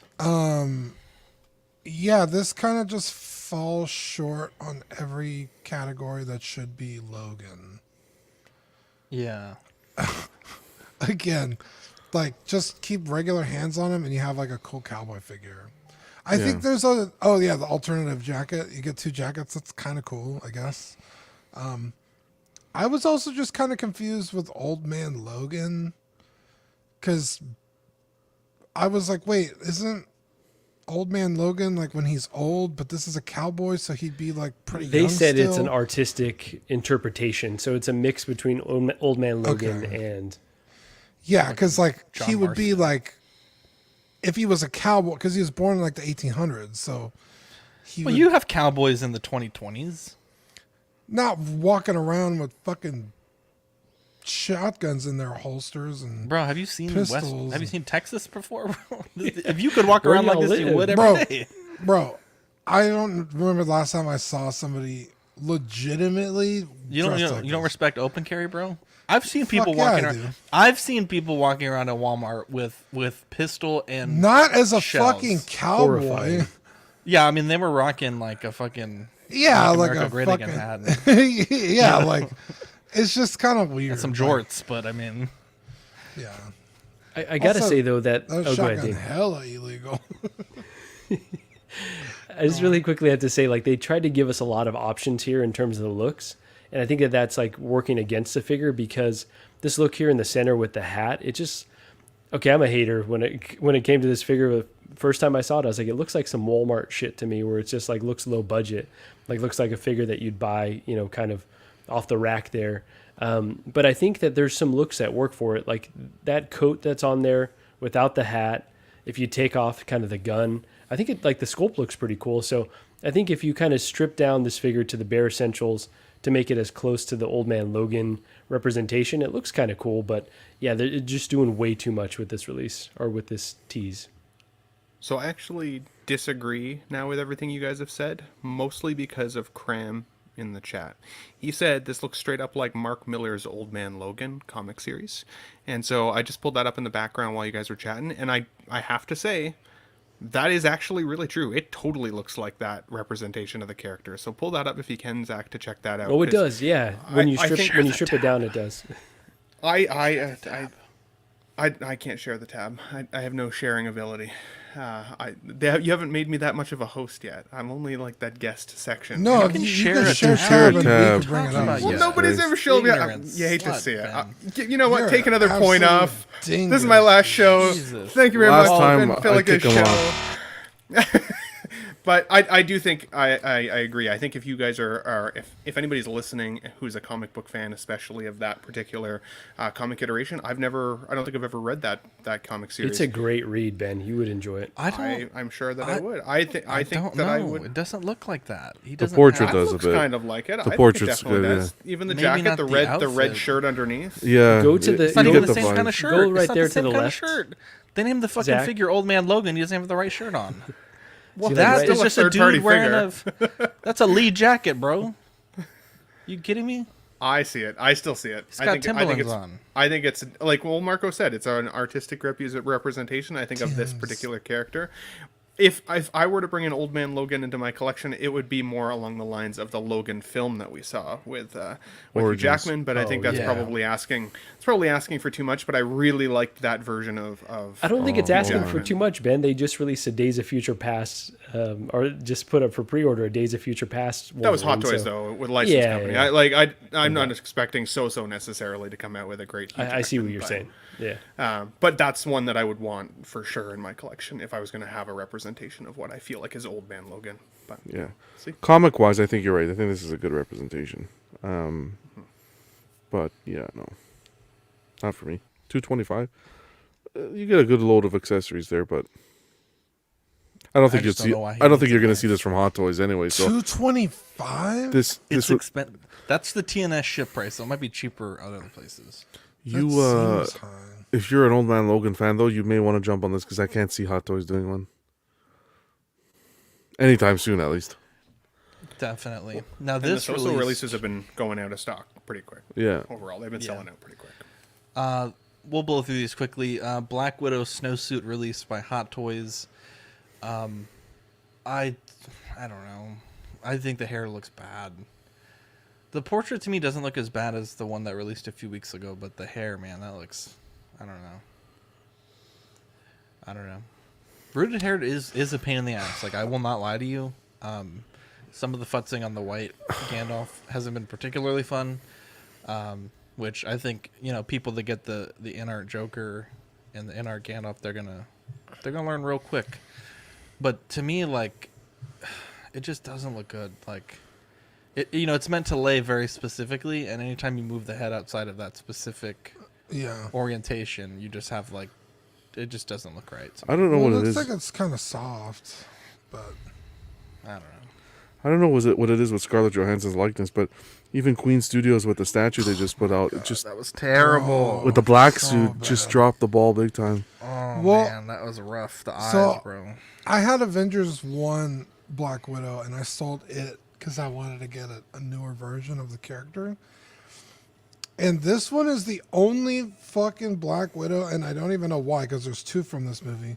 But this is the only one with split cut boots. The only one. Every other Black Widow has had that same shitty fucking boot design. I don't know why they keep putting those boots on her. So I'm like, I kind of want this one just because of those boots. Because you can get better poses out of it. Because her feet always look dumb as shit when you get her in a cool pose. Her ankles can't move. But it's like the white suit, it's not very Black Widow, It's like she wore it for a scene. It's like White Widow. But I do think this figure looks good. I mean, ScarJo has some really soft features just in general as a person, though. She's very beautiful. She's got very nice skin. I feel like the older and more rugged you have, the more age lines you have, the easier that is clearly to sculpt. I think it's part of the issue. I think I still see ScarJo in this, though. And I think if you are excited maybe about the Elena that's coming from this film, who also is rocking the white outfit with like the green vest, I think these two paired together could be a really badass setup on the shelf, especially if you don't have a Black Widow yet. This to me isn't the definitive Black Widow in my mind's eye, though. I mean, it's his white suit. I think it looks cool. But if I was going to get a Black Widow in my collection, I would want the black suited version. I actually think that the Endgame version that I saw that came out a few years ago, I think it actually had a slightly better sculpt to ScarJo, though, than some of these newer ones, which is weird. It kind of feels like they're going the wrong direction in terms of likeness with the actress. So that's a bit unfortunate. I also remember when this pre-order window opened up, the head looked like extra large on the body, and I don't know if it's just because it was like darker features on the hair and stuff, and then the white outfit. That looks like it's been tweaked a little bit. It doesn't quite look so quite so silly in terms of the sizing of the head versus the body. So looks like they may have improved that slightly after some criticism. So, but Ben, I don't think I'd get this. For what it's worth, Dean, the chat is saying that the Black Widow black suit version from this movie has split cut boots, and at least according to the pre-order photos, it does. Ooh, okay. Well, there you go. So that The anatomy's not bad. Ben, I will say I had high hopes for these Black Widow releases, the black suit version and the white suit. I was like, okay, these are going to be the definitive Black Widows. Mm-hmm. It's the last time we're going to see her, at least for a while. And they fall short of that, right? Like, it's not as like a knockout figure as you'd expect. Spoilers, bro. Jeez. Yeah. Multiverse, though. But yeah, so basically these figures have fallen short of that. It's disappointing, but when you kind of take a step back, I think they both look pretty good. And especially like if you think they might be discounted, I'm tempted to add one of these just depending on, what the price ends up. I really like the black suit version. This white suit version is looking tempting as well. So we'll see where these fall. I'm not in a hurry to add a Black Widow, but I do want to add one of them eventually. And I kind of like them slightly better than the Endgame version, even though that likeness is a little bit stronger. I think you need to go with the true Iron Man 2 version with the rooted hair. It's the only way to go, guys. Original. That one Do you does have look one in your cool, collection honestly. you're trying to sell, John? Or? Are you kidding me? Trying I to move wouldn't. it on? I have it, but I wouldn't sell that thing. That thing is worthless. That hair was Hot Toys. very poorly done. Hot Toys also released Captain Vaughn. They did make some changes to the mouth, according to the people on the internet, to make it more accurate rather than just a straight Cody recast of the helmet. And so there's that, which is great. Dean, I do have a question for you for your 60 seconds. Let me pull up our No pressure. No pressure. Don't lose any points, Dean. Yeah, no John pressure. for last, eh? I'm not Ben. I'm still sweating Dean, from my first round. Hot Toys has yet to show us any Andor Hot Toys figures. In the past, they've gone quite deep in lines such as the Mandalorian and now Kenobi. Which figures do you think we will see from the Andor line? I'm sorry, when do you think we'll see figures from the Andor line, and which figures would you like to see? Yeah, so in terms of when, we should have already. The fact that we haven't gotten an Andor before for Rogue One, like, doesn't give me high hopes that we're going to get an Andor at all. And if they're not going to do Andor, why would they do the rest of the cast? Like, if you're not going to do the main character, there's no fucking point. But tonight's the last episode. I guess maybe we'll see something tonight. Luthen is a good choice. Obviously, Andor, Mommy Bix. Low-key would love, I forget her name, but the Imperial lady, she's fucking badass. Cyril, I don't see that ever happening. But yeah, those are my four kind of like big like choices from this show that I think possibly we'll see. Hopefully tonight. Usually Tuesdays they drop new figures. So. Jesus. You didn't say the droid, Dean. Scare the shit out of me. Oh, what's his name? I forget. He's so cute. I'm drawing a blank too. There you go. B2ZK. Oh, fucking. Dean, you actually just made my night. You know why? Why? When I watched One Way Out, so episode 10, I thought that was the season finale. And I was No so spoilers, confused. no I was just so confused. I was like, what an interesting way to finish it, I guess. But I felt like there was still more to be told. I did not know that I've missed a whole episode and then one tonight. I'm actually so freaking excited right now. That is amazing. Wow. I thought it was the end of the season. I was like, oh, okay. You may be a dingus. That's a good episode to like think though, because that's the one with Luthen's speech at the end, right? That's when I thought it was. I thought it was the Yeah, last dude. episode of the season. Yeah. Go on. 1/6 corner. Our mission. 1/6 corner's mission is to provide the best figures and collectibles to their customers. They offer great prices, great packaging, fast shipping, and best in the business customer service. Collecting Weekly listeners get 10% off in stock figures while our show is live using code capital C, capital W10. Choose your figures, pay safely with PayPal, and you can leave the rest to them. We BT have. Said, oh, sorry. Oh, go ahead. I was gonna say BT said Death Troopers or any Stormtroopers. There's neither on the show. You see Clone Troopers once. Oh, you see a couple Stormtroopers. We've seen Stormtroopers. But you haven't seen any Death Troopers, I don't think. Okay, spoiler They had free. it in the trailer. They were teasing Death Troopers. So. Well, in the episode that Darth Vader shows up, he was. I saw Yeah, okay, funny. It's wild that he was a Force ghost, but we have maybe tonight. We'll see. We have a Hot Toys holiday giveaway donated graciously by Elaine Kramer, graphic by Dean the Dream Martin. It's our Collecting Weekly holiday giveaway. It's the first of, well, we have John's giveaway with Club for the statue guys. We have the Hot Toys giveaway. And on Thursday, we're announcing on a pre-recorded small talk our very exciting 1/12 giveaway. I think we're giving too many things away. It's the holiday season. It's the time to give. It's too much giving. We've had such a great year with all of our fans. So if you want to fill out this form for me, I'm going to give everyone watching, all 82 of you, a bonus entry into this Spider-Man Classic Suit giveaway. All you have to do is click that link, fill out the form. You're already probably subbed to our channel and join our Facebook group. And the bonus code for tonight is Mommy Bix, MOMMY space BIX. Love it. Just because someone commented in the chat, and it was my favorite comment of the night so far. So, yeah, Mommy Bix is the bonus code. It'll get you an extra entry into our Hot Toys Classic Suit Spider-Man giveaway. And, yeah, go ahead and fill out that link. And if you haven't entered yet, we'll definitely get you your first entry. And then fill it out again a second time with that Mommy Bix bonus codes. So 1 entry just for entering, and then 1 for Mommy Bix. Speaking about Lane, where the hell is he? He's in the Patreon chat posting pictures of Cable. What a Still? guy. Now, Dean, this was something that one of our hosts have experienced. Look at this. Multiple hosts. What's good, beautiful people, awaiting that Namor review with Marco Head Sculpt. Hey, love to have Leo in the chat. Now, this happened to Marco. This happened to Rainer. This happened to many of our hosts. You'll get a Sideshow processing soon email where your final payment is scheduled and expected to ship within 10 business days. And you just kind of don't have any movement on that item. Now, technically, in this case with Rainer, it's not yet been 10 business days, but we've seen many cases of other collectors where it's past 10 business days. So, essentially they're saying that their ports are delaying unloading of cargo, which is causing the delays. It should be this month. Sideshow sent an email.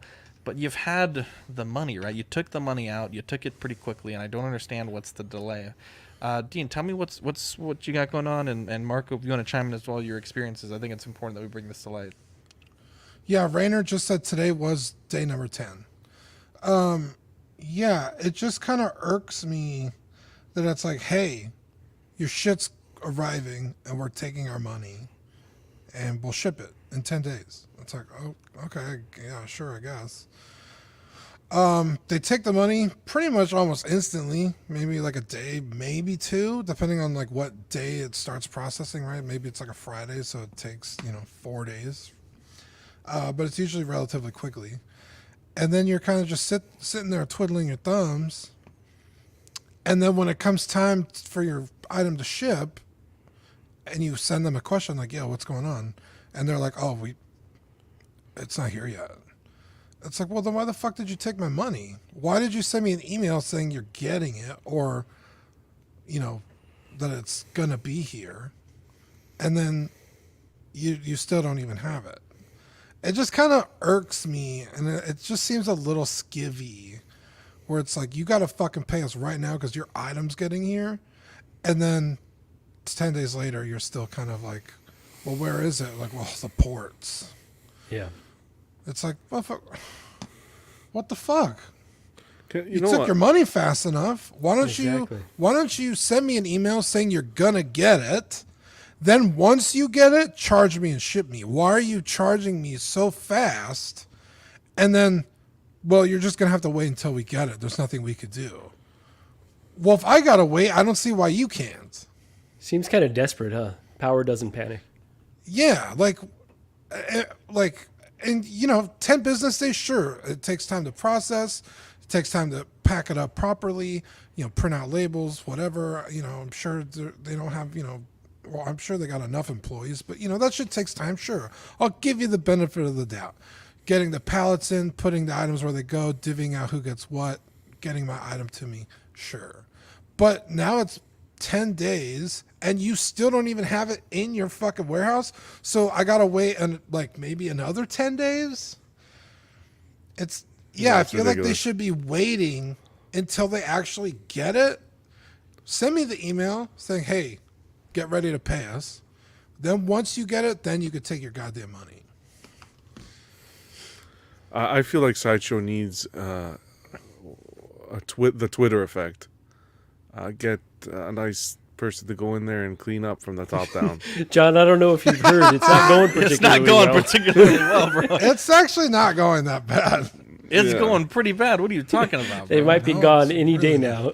The Twitter Dude, they're effect. they're thinking to declare bankruptcy. They lost 30% of their staff last week. Twitter? Dude, they lost 30% of their staff last week and they're still up and running. They don't need that 30%. Yeah, exactly. They're not up and You're running. What are fucking you talking paying- about? People I never are used having Twitter, issues but with anyways. Twitter every day, and none of those issues are going to be resolved anytime soon. They don't Anyways, need to just be Hot do that take, Twitter hot take. effect and start Welcome from to the top Twitter down. 10 days, you're holding my money? Get it? What? The sink. Huh? What'd you say? He walked into the headquarters with a sink and he said, let that sink in. And it was the worst possible joke ever. I hear you talking. Did he about actually? it. Where it's- yeah. It's just idiotic. Anyway, sorry. You dingus. Could be brilliant. About to buy another Tesla, bro. Dude, buy me one, bro. Let's talk about this production, because I think there's been some very interesting things that have been going on lately with I don't want to call them like the smaller companies because they kind of are, but I don't know how sustainable this is for the larger companies. And Dean, we've seen this in the past where companies have gotten kind of in trouble for doing stuff like this. So Asmus has basically said going forward, for the most part, a lot of their stuff coming up is going to be produced and then solicited. So there's going to be no sort of pre-order period, no sort of dialogue period in which fans will have time to critique and suggest changes. And they're doing this for many reasons, obviously, speed being one of them. But it's upset a lot of consumers, right? A lot of people are saying, well, you showed us this product once at SDCC, you made some changes, which I think they did make good changes.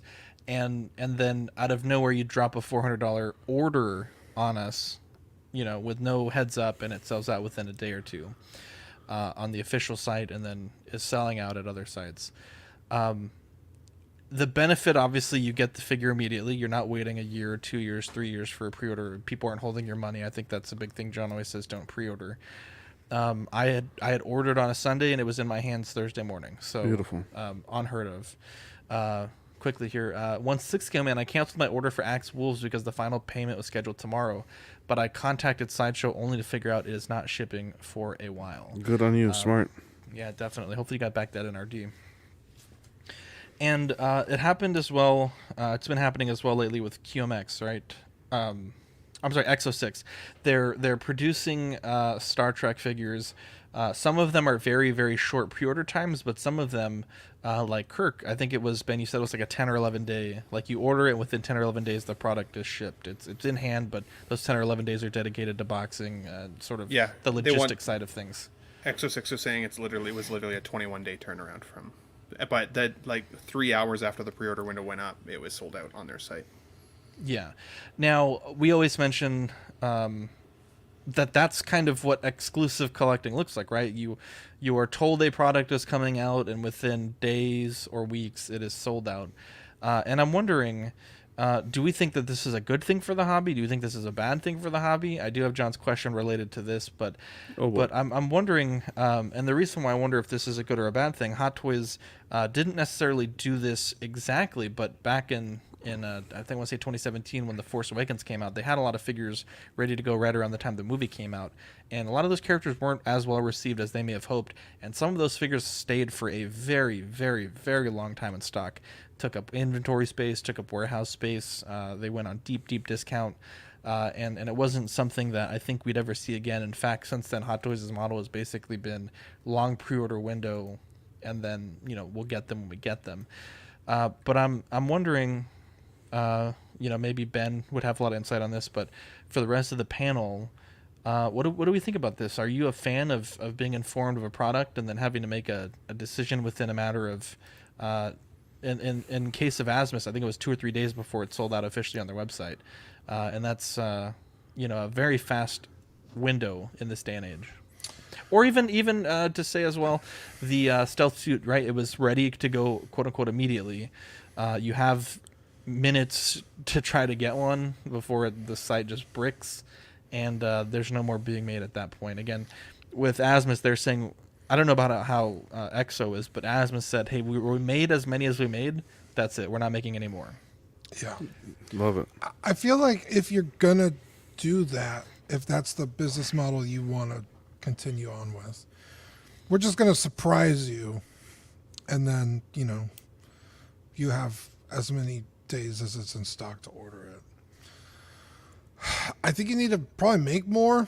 I mean, if it's selling out in 2 days, that's probably not a good sign for the collector. For you, it's great, right? You're like, holy shit, we sold all our fucking figures. Cool. But that means that there's a lot of people that didn't get it. And these are not insignificant amounts of money, especially, in current times. That's a lot to ask for somebody out of nowhere. So I don't hate it, but like some kind of a heads up would be nice. Like, hey, this figure is going to be out next year. Not just like, hey guys, check this out. I think I agree with what Ninja said 100%. Can't please everyone. do this, explain. What does he say? Do this, explain. Yeah, do this. Like if you're doing one thing, Oh, do this complain. X, complain. Yeah. Yeah, do one. Someone complains about one thing, And that's they'll what complain people about were another. saying. Yeah, in the Freaks chat for the Gandalf, it's like Asmus has a lose-lose, right? You know, people complain that the second batch of the Gandalf figure took like almost a year. Yeah. Of the gray figure. No. People also complain of the long pre-order of Hot Toys, or you're complaining that it's Exactly. too quick. Right? People are going to complain either way. He says, 100%. have a collecting fund, keep it high for anything that turns up. I think what they did was perfect. Nobody was expecting it. Boom. You take care of the exclusivity. Here's your window. Oh, collectors wanted it and didn't get it. Well, just that's how life works, right? You're not going to always get everything you want. That's how it works. Now we need, I think, a company like Hot Toys, if they can adopt this, because it's a double-edged sword. By Asmus putting up the Gandalf, let's relate it to InArt. If InArt had adopted this process, we would have never gotten that second staff. So 100%. it's a double-edged sword here. But a company like Hot Toys, where they don't necessarily listen to customer feedback, I think they should adopt this with some of their releases. Maybe not everything, but they should adopt this process with some of the releases, because they're not listening to their fans anyways. So I mean, they tried it with the cap a little bit, right? That was a kind of a pilot program. Yeah, if they you will. do. well, that was every more with once in a Sideshow, while. though, not necessarily Hot Toys, right? That was more of a Sideshow exclusive program. Oh, I thought it was a D23 cap. Or Oh, which cap are you talking about? The one that recently went up, the 250 Oh. available The stealth suit cap. yeah, that was stealth suit. Yeah, that was a Sideshow thing, would you? So, John, before you get any deeper into this question, because you kind of touched on it already, do you ever see Hot Toys employing the produce before pre-order method on wide releases, or do you think this should be reserved only for event-exclusive items? So if you want to expand on what you just said there. Yeah, beautiful. I think, like I said, I think Hot Toys, this is a company that can adapt to it, can adopt this program, because it's not like they're listening to collectors right now. So if they were to adopt it, regardless, they're not. If I tell them, like, if we had fought for an accessory the way we did for the InArt, it's not like they were going to come out of the blue and give that to us. So this is something where people have been waiting 2-3 years for a figure. I think if they were to adopt this and someone can place an order for a figure, get it right away, within a few weeks, within a month, I think that would be really good on Hot Toys' end to do something like that. Not only for exclusives, regular releases would be fine as well. But exclusives, at least if they were to start with the exclusives, like they've been doing, I think that quick turnaround time is good. But again, at the same time, then you get customers who have sticker shock. And it's like, oh my God, I'm being charged all this right now. I wasn't expecting it. It's not part of my budget. That's why what Ninja Squirrel said, that extra little savings, start a little collector fund, $25 here, $25 there, anything you have extra, put it in there in case something does come out.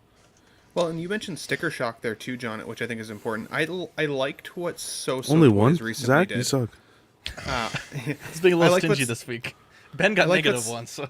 -8, I thought. I liked what So Toys did recently, where they showed kind of that image of a whole bunch of silhouettes. It got people like talking about the figures that could be coming. It got people guessing, but it also got them to kind of warm up their wallets a little bit. But then once we started to see some of these figure releases, especially like the Rogue and the Unbreakable figure, we got a chance to know what at least the edition size was looking like. So then for people who may have had the funds, they could at least kind of make the decision to buy it or not.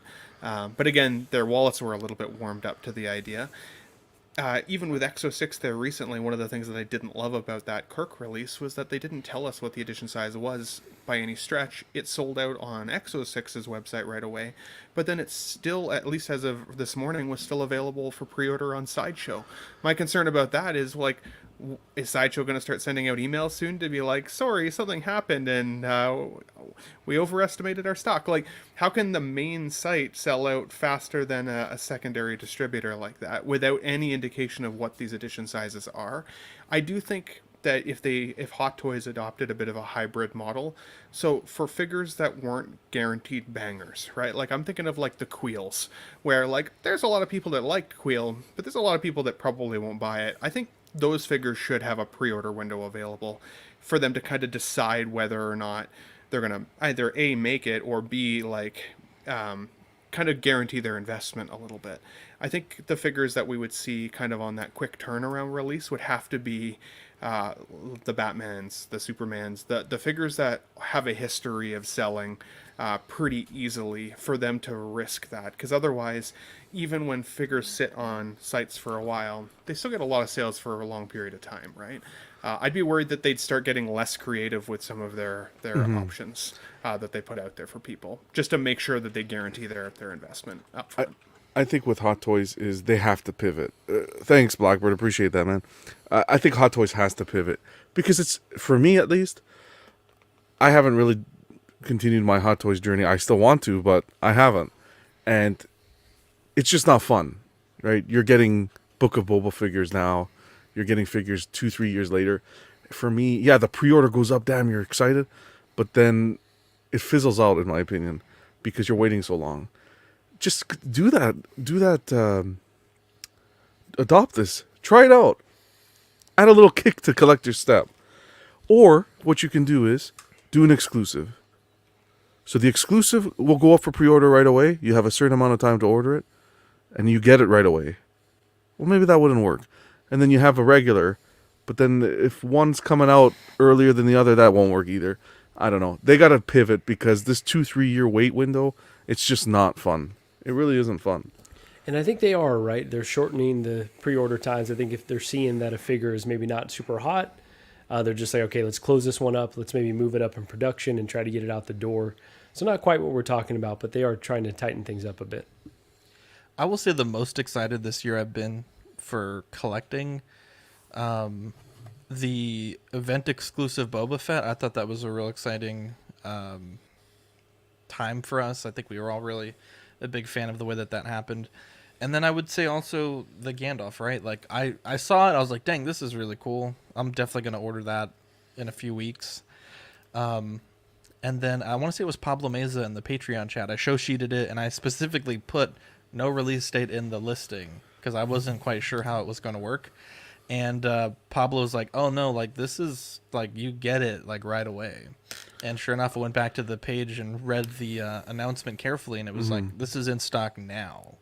And it said on the thing, like, order ship within 24 to 48 hours. So that was incredibly exciting for me. Like, holy shit. Like, you know, when I started today, I didn't think I would be ordering this figure. I thought, you know, when they showed it at SDCC, I'm thinking, okay, we got like a year or two before we're going to see this in hand. At minimum, at least 6 months before it goes up for pre-order. And, you know, this kind of lined up with what I was thinking. But I absolutely didn't think that meant we would have it in hand within, you know, 4 days of the release. And I think the way that Asmus handled it is incredibly well. I mean, it sold out direct, but you can still get it at other retailers that, you know, their figures may be on the boat already. But yeah, it's one of those things that, you know, I felt genuinely excited that I didn't have to wait. I felt excited that, you know, we were going to be able to unbox it for our channel. And I just felt excited because I genuinely think it was a good figure. And I think it goes to show that, you know, you can make these things and you can make, you know, I don't think that I've seen a single person that wanted it that hasn't been able to get it. But it's certainly one of those things that I think there is a quantity where eventually that will come to pass.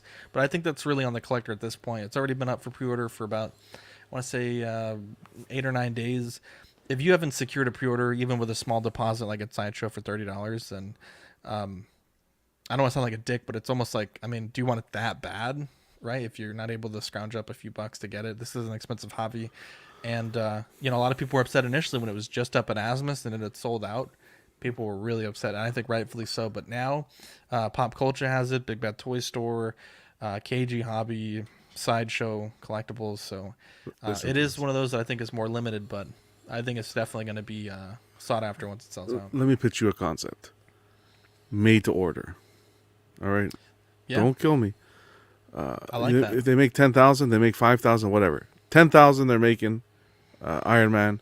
Or whatever, give me a figure, whatever they're making. 10,000 clones, okay? That's the edition size of the clones. Here's your window, bada bing, bada boom. Once that window is cut off, that's the order number, and that's it. Is that what InArt is doing? I mean, we'll see. No, with forget execution, InArt. But No.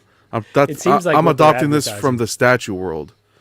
From the statue world, I want the figure numbered. right? So these big high-end statues, $9.99. They give you a pre-order window up until that order. That edition size could be $5.99 if it's made to order once it hits that cutoff date. Adopt the same thing here. Something needs to change. They got to spice up.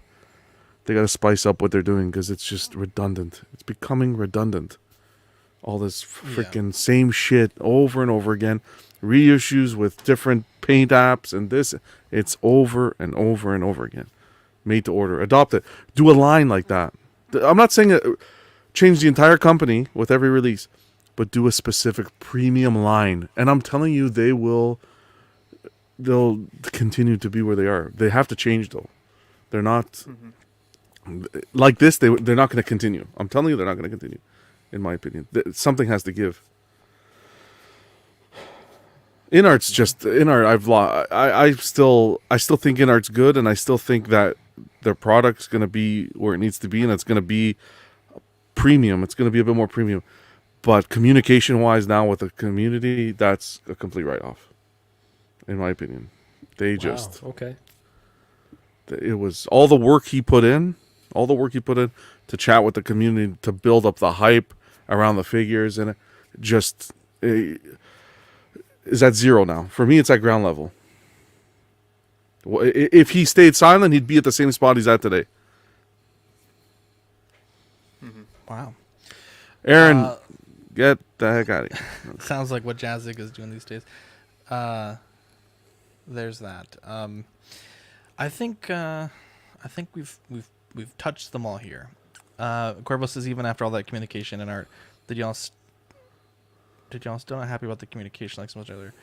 Yeah, that's true. Well, it's better. It's better than no communication. That I'll say. But the fact that now we have questions as collectors and we're as YouTubers.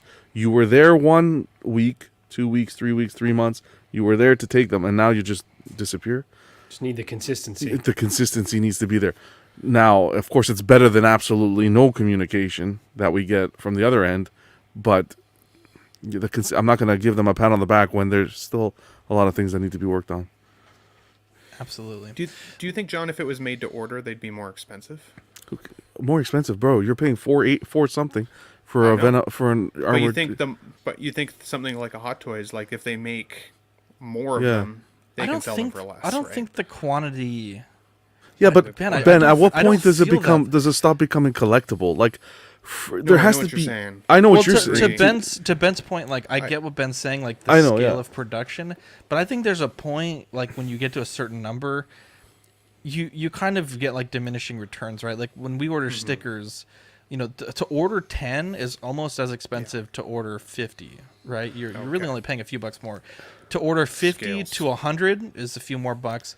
And then once you get to like 1,000 to 2,000, the cost per unit doesn't really go down that much, right? And then 1,000 to 5,000 or 5,000 to 10,000, it's like you're talking about like 1 penny difference. So business-wise, look what Asmus did with this. Now Asmus is on everyone's mind. Damn, it's a good release. It was quick. Boom. Right? Yeah. Everyone's on their tippy toes now. And Exo 6 with that Kirk. It's sold out. Apparently, it's sold out on Sideshow already. I'm telling you, they if Hot Toys was to adopt this quick and get everyone on their toes when a pre-order hits, hey, if I want it, I got to move quick. But I think it's also, I guess we'll stay on this just for a few more minutes. Yeah. Because I think in a way, if you're Asmus, right, you're seeing what InArt's doing, and you're like, shit, like they're making some good stuff. But their stuff is taking a long time, to be honest. Like, we were supposed to basically already have Joker in hand by now. I don't know where the fuck it's at. They got to figure out, they jumped the gun on InArt, right? And I think that is a big thing, right? Like, not a lot of companies have the ability to release something this quickly, and at this quality. Again, the Exo 6, the quality, at least from all indications, should be quite high for Kirk. And for Asmus, having it in hand for the Gandalf is pretty good. But I think if you're Hot Toys, you got to look at this and say, like, man, like if InArt is our main competition, which I think we all understand that to be factual, for figures that are similar or kind of in the same vein, which I don't know the Hot Toys has anything at the moment that is a direct competition other than what they've previously released. I think it's a smart thing. Like if you're looking at shit, Asmus has to be looking at what else Lord of the Rings wise, InArt wants to do like Aragorn. If I'm Asmus, bro, I'm going to the table and saying, how can we get an Aragorn out of this quality much faster and light speed that project, right? Yeah. And That's that's a good I think a that's a good good- way to keep up with this competition, right? You might not be as good, but if you're pretty good and you're releasing at light speed at that quality with this level of research, obviously the staff and the boots excluded, I think there's got to be something said about that. And Hot Toys isn't stupid, right? Because InArt's come out. Hot Toys hasn't done anything. Asmus has. Asmus has definitely pivoted. But Hot Toys, they're still giving us damn clones and reissues. Why? Because they sit upon that throne knowing that they have the licenses and that they will, they could keep doing what they're doing and people will continue to buy. Right? That our only way is to vote with our wallets. But they have the licenses and they're producing the characters that we want. Yeah. But it's not healthy. I'll tell you right now, this is not healthy. For a collecting community, in my opinion, the way this is going, it's not healthy. Eric, my understanding is that 1500 edition Hot Toy Loki never made it to Sideshow. I believe that It never hit our market yet. Yeah, I believe that was exclusive to overseas. Let's move on. Let's kind of brighten the room a bit with Thanksgiving around the corner. What are you thankful for? Leave us a comment and we'll read them on stream tonight. I am going to read our comments before we get into our answers, if you guys don't mind. I think we had some very good answers from our auxiliary Facebook group. Let me pull this up here. Ba-ba-da-bum. Has it been delayed, Joker? I don't know if it's been officially delayed, but it was supposed to be shipping by the end of last month. So at least that's what they told us in Vegas. Bob Dylan says, thankful for reissues. It's like a second chance at redemption from Lord Howard. Mike Williams, this is Cash to Gemini. I'm thankful for my family, good friends in the community, and blessed for everything that I have. Terry Walker, I believe this is Gotham Cenobites. Gotham Cenobites, yeah. Yeah. Family that I can stomach to be around, friends, this hobby, community, and an understanding to a point, and an encouraging wife. João says, thankful to Ox PD for restoring peace in Los Santos. Clone Collector says, I'm thankful we got a tanned Gandalf. Everyone needs a holiday in the sun once in a while. Eddie Money Mendez says, it was another hard year, but I'm thankful for God getting me through it with the people he has surrounded me with. Family and friends give support and love. I need to work harder every day. Danny Lee says, thankful to have seen Lane Kramer tap a figure's head on stream. And Bob says, I'd like to change my answer to Dan's. Chris says, I don't know what he was putting his hand behind the figure for focus last night, but his hand was way off. That was pretty good too. Love this dude. Andy Kwan says, I'm thankful that Star Wars is a part of my daily life. I can sink my head into it and forget about the everyday troubles. It is my church, my way of life. In terms of collecting, I am thankful I can financially sustain collecting many 1/6 scale figures. This is the way. Riley says, I'm thankful for the friends I've made this year from collecting and for previous creators welcoming me into this glorious hobby. Blessed to have found this passionate community. Mike Cruz says, having a big D and the CW squad. Arc 7 Fordo says, I'm thankful for this amazing community that's brought me in with open arms. Zach, Dean, John, Marco, and Ben, thank you for bringing endless entertainment to my daily life. I'll never forget the epic moments I've witnessed unfold and the literal tears I've had from laughing with y'all to literally almost crying, especially when I had heard the anxiety after dark. I appreciate the hard work you guys put in every day. Also, shout out to Mario and Eddie for the epic moments they've brought into this community, and also all the many other legends who bring this community to life. Lane says, I want to give thanks to all the Hot Toys collectors, to the other channels from CW to Geeking Out, Jetta Patrol, Justin, Brother Cousins, Dante, Aries, and to all the content creators for an awesome community that 99% of the time is so awesome to engage with, plus to all the Facebook groups and BST to other groups. I am so thankful for everyone to engage with. And Bob, with the warm clothes there, I'm grateful for wholesome collectors like you. Every unboxing is easy to see your genuine joy and passion never change, Lane. This year has been a hard year. It's been a hard year for a lot of reasons. I've struggled a lot with a lot of different things. Some mental health stuff, just some other things.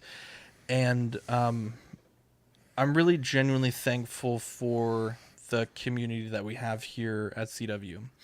I think that in a lot of ways, a lot of you guys have really helped me get through some really hard times this year. And of course, obviously it goes without saying, friends, family, and all that stuff. Victoria, wonderful partner to be behind in all these endeavors, and my wonderful daughter as well. Yes, this has been a hard year, but I think for me, really seeing how big a lot of my friends have come through this year has really kind of opened my eye for the people that I should be investing time and energy with. I know I said it a few weeks ago, but I had a thing that I posted on my personal Facebook page. I don't usually post anything on that page, to be honest, except for like memes. But, you know, I asked a bunch of people on my Facebook, like, hey, I'm doing this painting competition. You know, if you vote for me, it would mean a lot to me. And I'm the kind of person that, you know, if you start a business or, you know, if you're a family member or whatever, if you need anything, I'm always like the first one to be there. And I was kind of disappointed because a lot of friends that, you know, have asked me for favors or asked me like, hey, can you give my thing a share? I think I had one person in my real life outside of collecting that shared it, right? Or like that did what I needed. It was like a quick, like all you have to do is like this one thing, like not even a significant amount of time. And I think I had like 40 collector friends do that. And I was like, wow, like this is really, like these are my people. Like this is my family. These are the people that I talk to every day. These are the people that are here for me. And it was very eye-opening to me. And so, you know, things like OxCon, right? Seeing all these wonderful people in person, meeting them, you know, when Eddie came down a few years ago, I think those are the experiences in life that I really treasure, that I'm really thankful for. Being able to sit here, you know, before stream, after stream, you know, to be able to communicate with you guys. I know a lot of times we annoy each other here on the panel, privately and publicly. But genuinely, I am thankful. I think, you know, Dean is my right hand man, John as well. John is you know, obviously doing a ton of work for us on our channel, doing some great things on his channel. Really thankful for John as well, and you know, Marco, Ben. There's times where I'm struggling with a concept or, you know, struggling with an idea, and Dean has a weird sleep schedule, and John's the only one in the chats that works. So I usually hit up you guys for like a quick, hey, like out. You know, is this good or is this bad? And I see Dean, he hasn't been active for like 23 hours. I'm like, okay, he's hibernating right now. And so it's nice to be able to have people for all facets of things, right? We've met some great content creators. We've met some great listeners, some great stores that we do a lot of business with, and really I'm thankful for everything, right? I remember 3 or 4 years ago, it was Collecting Weekly Thanksgiving, and I had just done that stem cell donation and I was exhausted, but we always have this thing where it's like, you know, the show must go on. And I say that and we're going to take a week off in December, but I'm like, you know, we're going to be here where the show must go on. And I felt like shit, and we were streaming, and we were basically streaming to no one. At that point, we had like 0 listeners and like 3 plays on every feed, much like Marco has now. And just kidding. Very similar. But I was like, you know, one day this could be a thing, right? One day we may have people here that would listen, that would care about this content. And I'm thankful that, you know, now we have some amount of people that do care. You know, we get messages all the time, right? You know, we love the show, or, you know, you guys had a great take last night, or, you know, even very passionate messages like, hey, I didn't agree with anything you said last night, but they're thoughtful, well-written messages, right? Like, not just like, you guys suck messages, like really put a lot of thought into those messages. And so we're thankful for that, because for a long time we've done this with no one watching, and now we're doing it with some people watching, and it's a nice change of pace. And you know, even though we might not acknowledge every comment, or you know, we do love seeing the names every week, and we always know who's in the chat, and who has always been in the chat. And so we're real thankful for you guys. And you know, we don't get to say it enough, but you know, you guys in the chat, you guys that do work on the network, we're very thankful for you. And I'll let you guys talk about what you're thankful for, and then we'll kind of catch up on some of these chat messages. No meat on the bone there, that's for sure. Yeah. No, I'm sorry. I got a little sappy. Jesus. Zach was saying that this year has been really hard, but I have thrived. I got to be honest with you. I'm doing better than ever. This is better than ever? Oh my God. How bad was ever? No. Yeah, it's... it's really nice. I mean, even last night, for example, I was just hanging out. Nobody to game with because all my friends are fucking stupid. Looking at you, Ben. And I was kind of bored, and I get the notification Collecting Weekly just went live. I was like, oh yeah, let me see what the boys are doing. So I just commented something, and immediately John's like, dude, get in here. Like, what are you doing in the chat? Like, jump on. And like that sense of camaraderie and brotherhood, and it's just not something you find every day, especially in the wild, So I'm really thankful for everybody, and everyone keeps saying community, and that's exactly what it is. And I don't think I would have found it in this capacity without Zach. And I hope one day we could be friends. Jeez, it's tough. It's really tough. He makes it super hard. But no, Zach is someone that, day to day, even if it's just like we got some shit we got to deal with, right? Whatever it is, like ordering stickers or coming up with a design or just something mundane. Like, I know that we're going to knock it out of the park. We're going to get it done. And he's got my back. I got his. And everybody that helps us along the way, John, Marco, Ben, Eddie, Mario, when they were here, Sean, Rayner, the team, Ian and Pete, we got a lot, Dylan, there's so many people that help us, put out content, and we're doing it damn near every day, and that's really hard. And the fact that we've been doing it almost nonstop now for as long as we have, it's pretty crazy. So I'm thankful for everyone sticking by us and sticking up for us in the chats, and I love to see it. I know we always say that, but I really love to see it. Just 2 seconds before John goes, we're doing that small talk giveaway that we're announcing tomorrow. Okay, well, yeah. I just want to specifically give Sean a shout out because Dylan was bitching me out and not calling me back. I needed to call him for like 3 or 4 days to kind of like dot the I and cross the T's on this giveaway. So Dylan, I hate you. Just kidding. He wasn't feeling well. But I talked to Sean. I was like, hey, bro, like, I need to talk to someone on your team to get this done. Because, CW, we're a big network, but the shows are fairly compartmentalized. Like, right. John kind of knows what he needs to do, and I don't really bother him with that. And, Ian and Pete, they do their things. And, if there's a question, they'll come to us, and we'll figure it out. But we're launching this really awesome giveaway on Small Talk. And I was like, I need to just talk to somebody on y'all's team because I'm not going to do all the work on this. Like, I'd like you guys to like take a lead on this. And dude, Sean was like, I'll do everything you need right now. And fucking within like an hour had like 10 questions I had answered, and the giveaway is going to be so cool. I think you guys are really going to like it.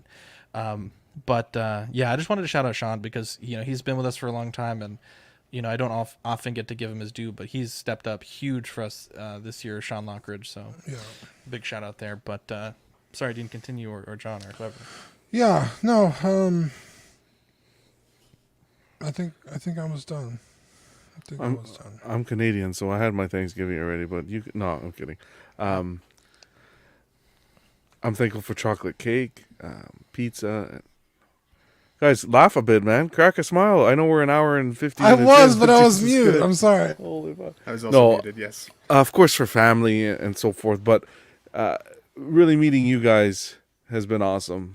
And I'm thankful for that experience. Zach and Dean, what we've been through since the beginning, almost 2 years, really. I think May hits 2 years. Yeah. It's been an awesome experience. And some people have come, some people go, everyone that we met. But especially, I think the community, in the sense that the people that come here every week, both on Club, on CW, in the chat, on the YouTube messages afterwards, and just to hear, I listen to you while I'm at work, and you guys brighten my day. And just that, being able to experience that community involvement, that's awesome. People who've messaged me on Instagram and on Facebook, just wanting to chat, and just all the people I've met throughout this journey has really been a gift. So that's what I'm thankful for. want to go, Marco, or you want me? So I'm thankful for a lot this year. I'm also Canadian, so we celebrated a couple weeks ago. But happy Thanksgiving to all you lovely American folks listening. First off, excuse my ignorance, but you actually celebrate Thanksgiving earlier than us in October. In October. Oh wow, okay, wow, didn't realize. Our harvest is different. That's why. Oh, got it. And all the pumpkins are rotted on the front steps of people's houses at this point. So, I'm thankful. My mom got through cancer this year, which was a big thing because obviously she's getting older. She's 65 now, so kind of getting to the other side of that scary journey was really really hard to deal with in terms of family members. And I never lost a parent before, so I don't know what that's like. Thankfully, yet. Hopefully, it won't for a long time. My family's been huge support for that, even though I live in Calgary. I have a lot of friends back in the East Coast because I moved here a couple of years back. So I didn't know a lot of people when I moved out west, a lot of people that I got to know I worked with. But you know how work relationships are. A lot of the time work relationships are a little bit surface level. You don't get to truly be friends with a lot of people, and sometimes you almost don't want to be. And as I've moved through the ranks at my workplace, I've kind of become a higher up manager. And so I didn't want to necessarily be friends with people. So I felt sometimes a little isolated out here. It was just kind of me and Shauna. And this past year, you know, I kind of met Marco relatively randomly. And Marco invited me to come on 1/6 Fix for my first live stream debut ever. I'd never streamed on the internet before, and it was obvious, like I was using my beat up laptop and a shitty microphone.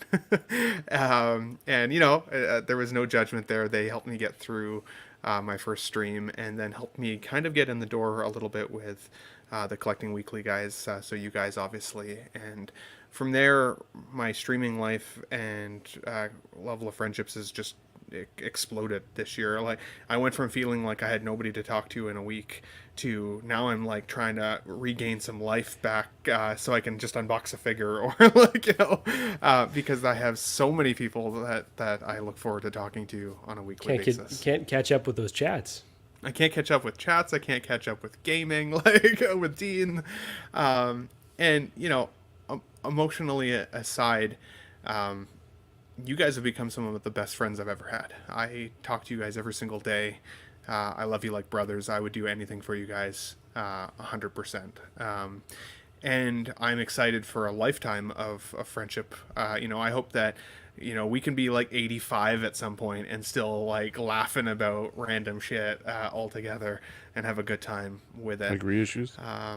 Like, well, can you imagine how many reissues there'll be at that point? On the fourth Dark Side Anakin at that point. Hot Toys Company will be reissued. It'll be Hot Toys 2.0 with Howard's son running it. Wow, Jesus Christ. I'm thankful for the voice in the community you guys have offered me by bringing me on every single week, and it's given me confidence to work on my own channel. My channel's been growing like crazy, and I get some really cool people in my chats as well on my own channel that kind of reach out to me every day. We talk Star Trek, or we talk about just life, and I've got to know a lot of people all over the world that I would have never had an opportunity to ever know, and so that's really cool. And people who genuinely seem like they care about each other. So that, like you guys talked about it already, that community is just something that I've never experienced, and would try my absolute hardest to never give up or disappoint. And then lastly, I am thankful for my fiance Shauna. Like, you know, she for whatever reason every Tuesday night she wants me to get in bed with her, and every Tuesday I'm like, guys, you know, I gotta jump on with the boys, you know, like it's one of those things. But she supports me like crazy. She listens to all of me talking about Hot Toys and all the nights that I'm on all the streams. And then as far as the other streamers that are out there, you know, Layal, Will, Fox Vacation, just everybody that's given me an opportunity to be out there, I think has been really cool. But I love all of you. I love your faces in the chat. And again, I look forward to many more years together as a community. Well said, Ben. It'll be tough to follow that up, but I will just say extremely thankful for, let me start with Gigi, right? Like, you know, my rock, she deals with a lot of shit. I think I recently realized I'm the problem, anytime we're having any issues. But no, she's extremely just realized supportive. that? Yeah, I know. Right. I was like, man, maybe I'm the problem. But yeah, like this is obviously not a cheap hobby. It's like takes a lot of time and the streaming, and for her to support all that has been amazing. I think, just this hobby is like, it felt me at the right time during COVID when obviously it was very isolating, and kind of started off with like just in Reddit and just, chatting with people about like, oh, like these releases coming out, and then finding the YouTube stuff. And then, I think 6 Scale Scavengers, and obviously collecting weekly, and then that community. It's like, wow, there's actually a lot of people that you can chat with about this stuff.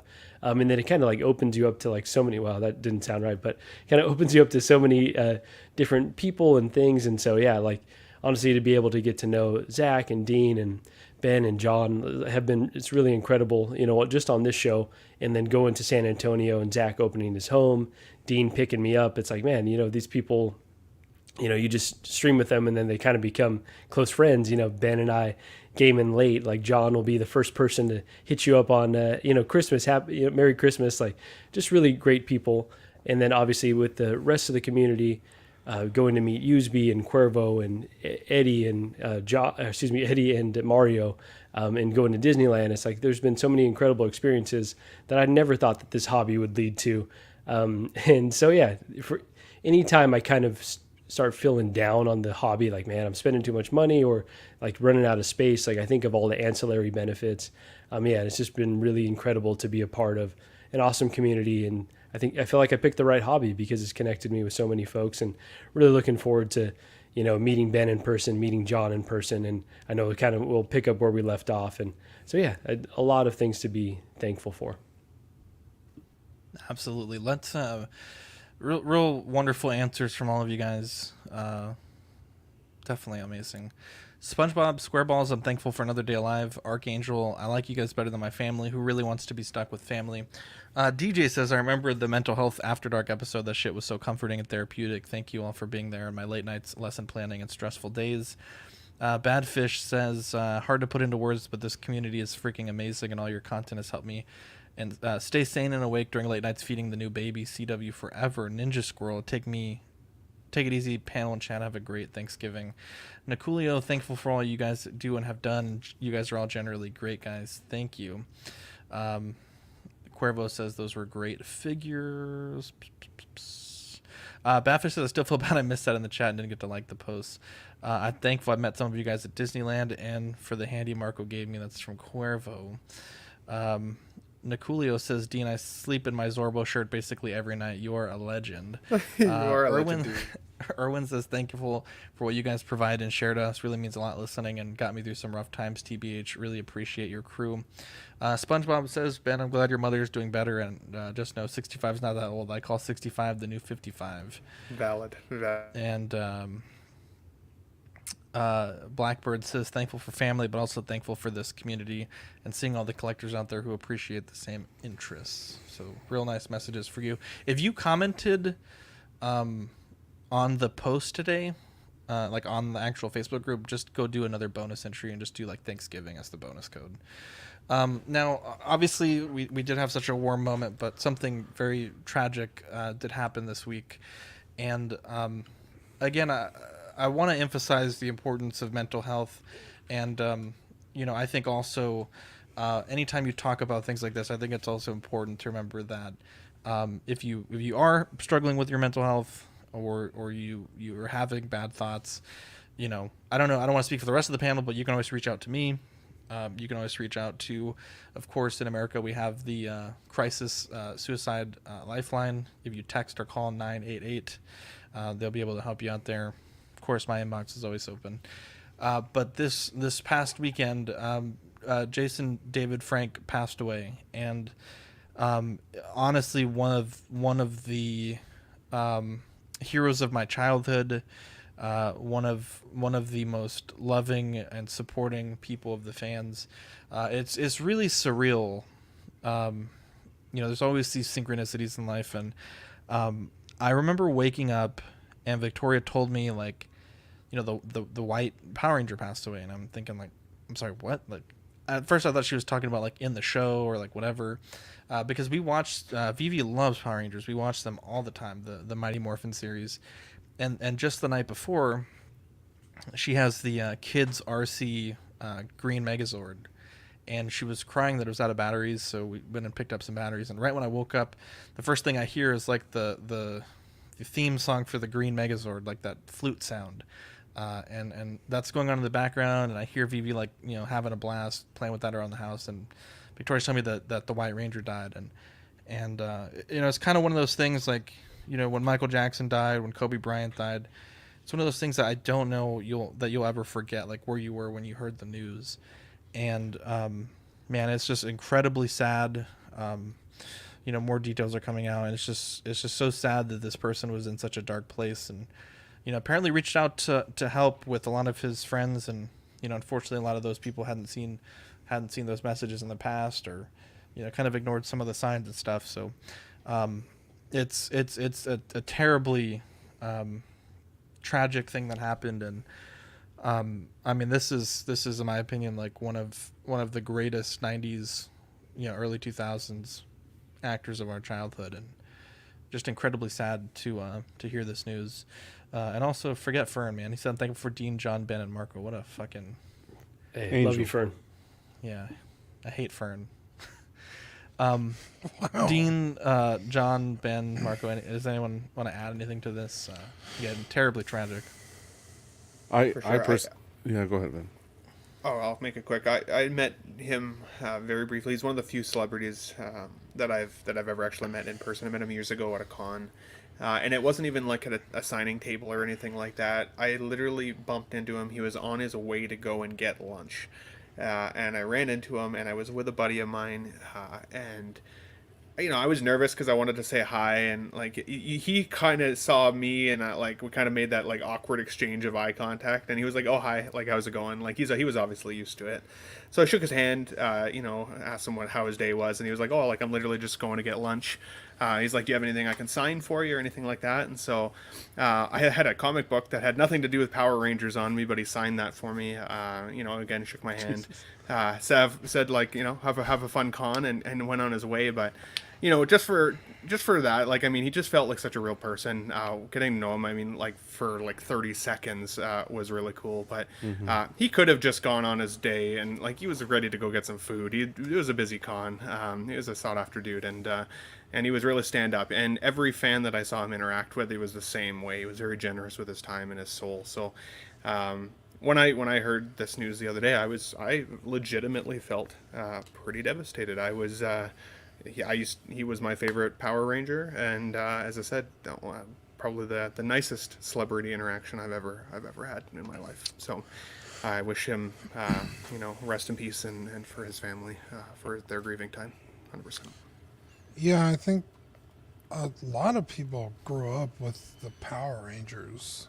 It was kind of one of the first things I remember collecting. It was Star Wars, Ninja Turtles, and Power Rangers. Exactly, Dean. And when I think of the Power Rangers, I think of Jason David Frank. And we had gotten into them. How long ago was that, Zach? It wasn't super long ago when you were getting all the figures, and then. Oh yeah, that was a few years ago. Yeah. Yeah, and then all the Hasbro line came out. That was pretty successful, and going over the different characters and who they played and what episodes they were in, and I feel like a lot of people started getting back into Power Rangers because those figures were so good. And then the Starries came out, and then the Hasbro. Yeah, and then the 3-0 ones. It was crazy. It was like this huge Power Ranger mania. Yeah. Yeah, and a lot of people in the stash bin or personal friends of mine were excited to meet him at cons. I think Rainer met him, or I don't remember, but everyone always had such positive experiences waiting in his line, getting to finally talk to him, just bumping into him randomly. I never heard a single like bad experience with Jason David Frank, and I just wasn't in a place where my collection was and I wasn't collecting Power Ranger stuff. But it has always kind of held a special place in my heart. And yeah, it was really, really bummed out. I was really bummed out to hear that. And all over social media, on Instagram, specifically, people posting their stories and pictures of their collections and their autographs, and you could tell that he impacted a lot of people in a very positive way. And people were genuinely mourning, and yeah, it's really upsetting to hear that he was going through that kind of stuff. So yeah, make sure you talk to somebody, guys. It's a shame.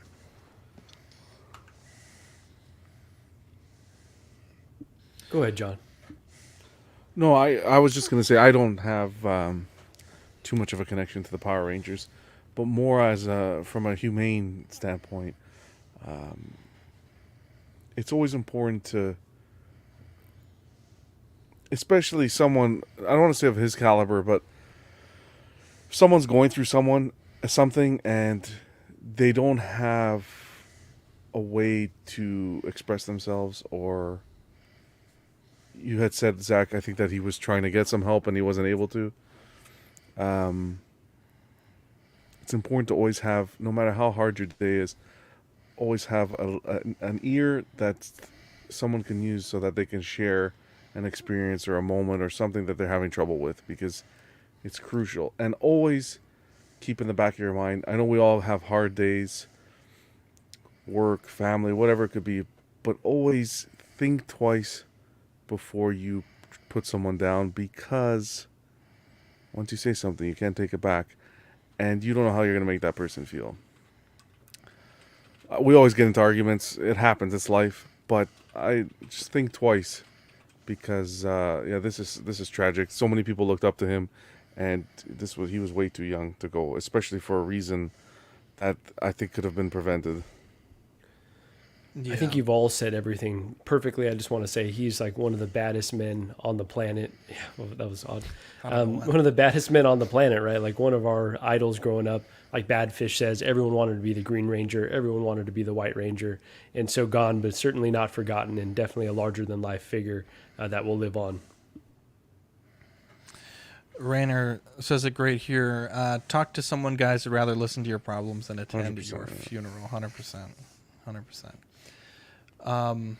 We should do like a chat or something if anyone ever needs to talk. Have like a Collecting Weekly hotline or something. I don't know.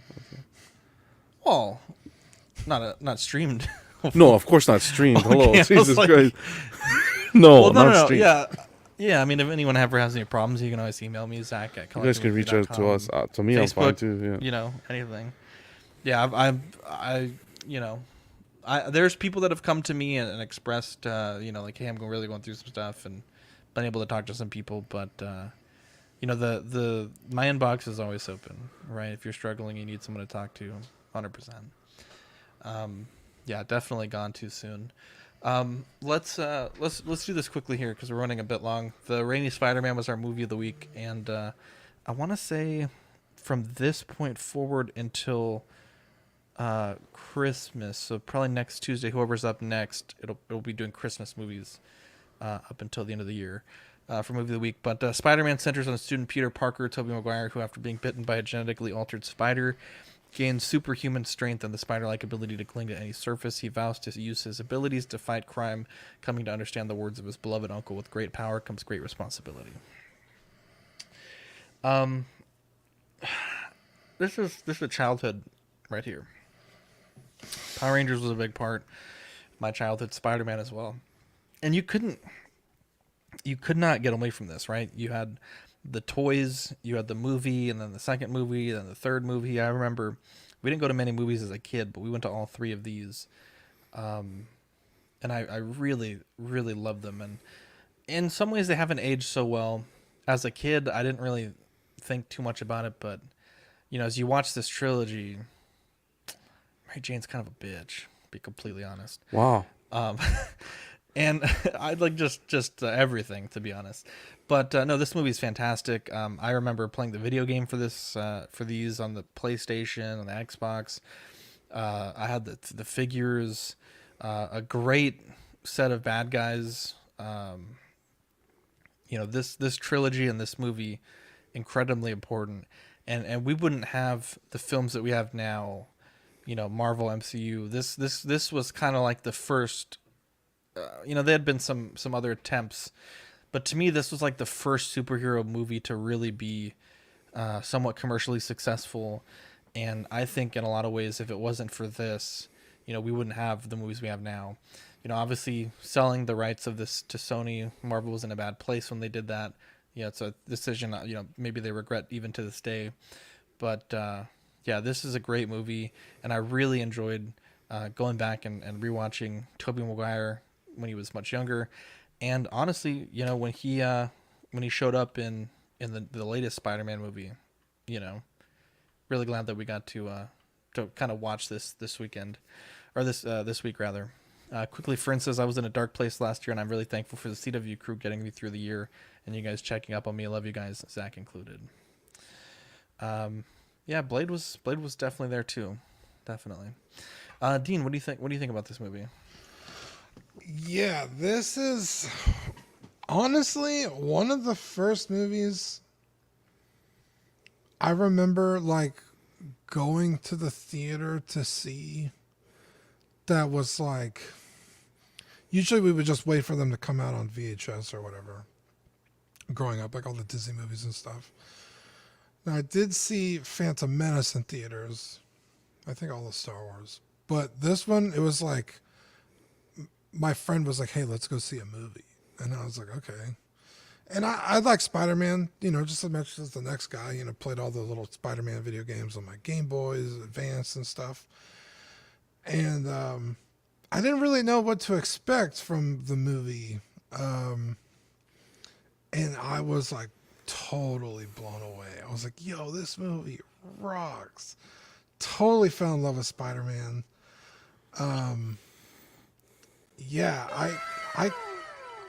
Lane Kramer with the super chat. It was nice. It was nice actor who did Dragon Ranger, Boo-Rai, Green Ranger, in ZU Ranger.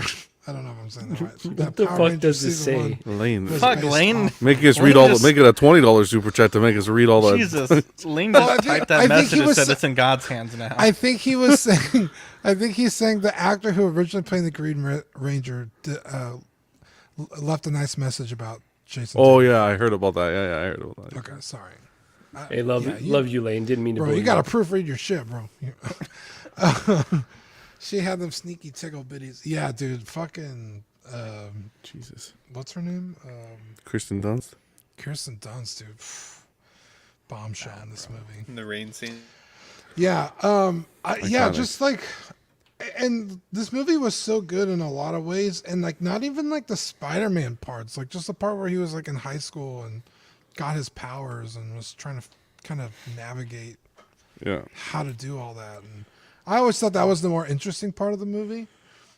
Willem Dafoe, honestly, fucking killed it in this movie. Really, because I think he was in the Boondocks? The Boondock Saints? Yeah. But I didn't really know him until this movie came out. I don't think I saw the Boondock Saints until way after. That's where he cross-dresses, right? Yeah, he's very eccentric. Okay he's very, yeah. Jesus. Bob Dylan, please forgive Blaine. He has to type with one hand. Was he looking at Kirsten Dunst too? I'm about to look up Kirsten Dunst right now. Bro. Yeah, so this movie, totally, completely changed my view on Spider-Man. God damn. It wasn't just like, oh yeah, Spider-Man's cool. It was like, holy shit, like I fucking love Spider-Man. I prefer the second film, if I'm going to be honest. But this movie, I think Zach nailed it. It's like the first real comic book movie that was. I know you mentioned Blade, but it was like I don't even think I've seen Blade to this day. That really kind of. blew my mind in terms of comic book movies. So That was a movie of the week, like Yeah, 2 months ago. What do you mean you haven't Jesus. seen Blade? 2 months ago, no, it wasn't. Yes, it was. IMDb notes. 7.4 out of 10 on IMDb, 90% on Rotten Tomatoes. Wow. This thing came out in 2002. Damn, I felt old watching this. So it didn't age well. The CGI and everything did not age well.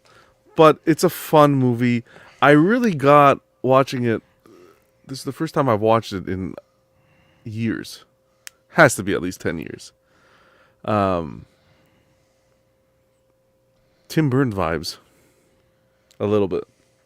No, in some scenes. Especially with the parade sort of thing with the balloons and everything. Oh, It's extra campy. Yeah. I can see that. I can see A little bit of Tim Burton vibes. But look, this movie was iconic in the sense that rain scene where he kisses Mary Jane, like that's, who doesn't know that scene? Great soundtrack with Nickelback and that hero song. No, that was a good song. Is it?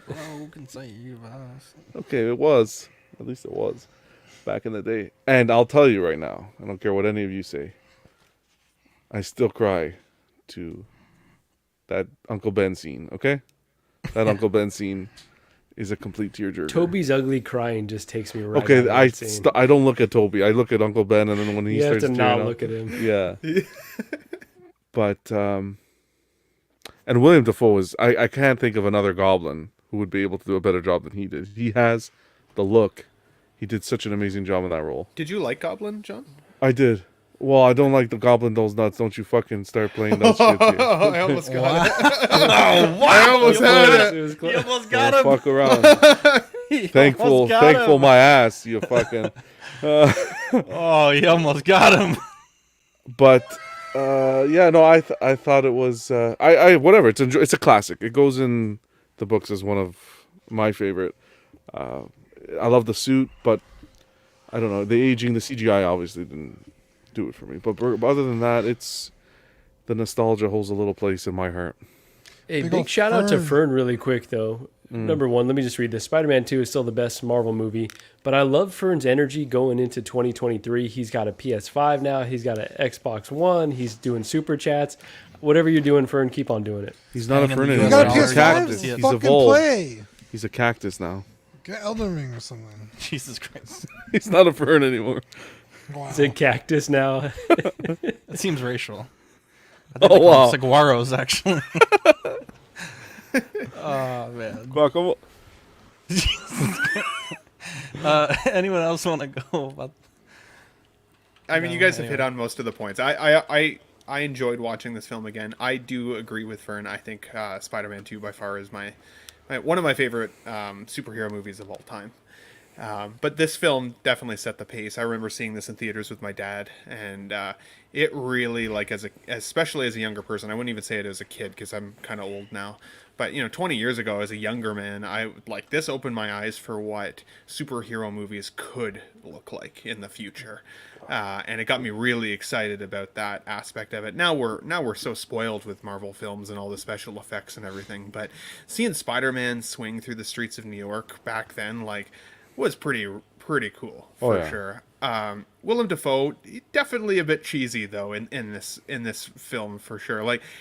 He's kind of scary cheesy though, to a point of having kind of that split personality. He does that really, really well, and he's got such an animated face. Yeah, and just his face looks like Goblin when he smiles. Yeah. It's he does that really well. But You like the Goblin? I love the Goblin. I do. To the point where I when the Goblin went blue screen there a couple weeks back, I ended up pre-ordering them because I've wanted that one for a little while. I almost got the third-party version, a year or two ago, and decided to pass on that one. And then with the Hot Toys release, I was like, yeah, that's pretty cool with the glider and stuff. So that bad boy's coming to my collection. As I said, it's easily one of my favorite looking villains from a film ever. And I really enjoyed revisiting this film, and now I kind of want to watch Spider-Man 2 and 3 again now that I've watched the first film, right? Like you got it, 100%. So. You do realize, sorry, Marco, just quick, you do realize that if it wasn't for Mary Jane, there would be no Spider-Man in this film, right? If she wasn't continuing to pose for all those pictures, the spider would have never bit him. I mean, true, actually. That's true. Yeah. If it wasn't for those double Ds, we would have never had. Then she just walks away. Doesn't even say bye. What an ass. She sucks in these movies for sure. So I was actually rooting for him to go with, is it the third one with Gwen Stacy? Bryce Dallas Howard? Yeah. Venom? Oh, yeah, 100%, go, dude. ditch her, go Way for cuter. it. Way cuter. So just really quickly, we'll say, like, I think this still holds up for me. There's a lot of things that don't hold up about it, like the CG, like John was saying, and some of the acting's very campy, but I still like the vibes of this movie overall, and I still like this trilogy a lot. And obviously, like, being a kid in the theater watching this, I was like, wow, now this is a movie. Like, the X-Men movies were fine. I think the first one had come out before this, but I was like, this is my type of vibe. So it still holds up. Still worth the rewatch if you're considering it. Definitely.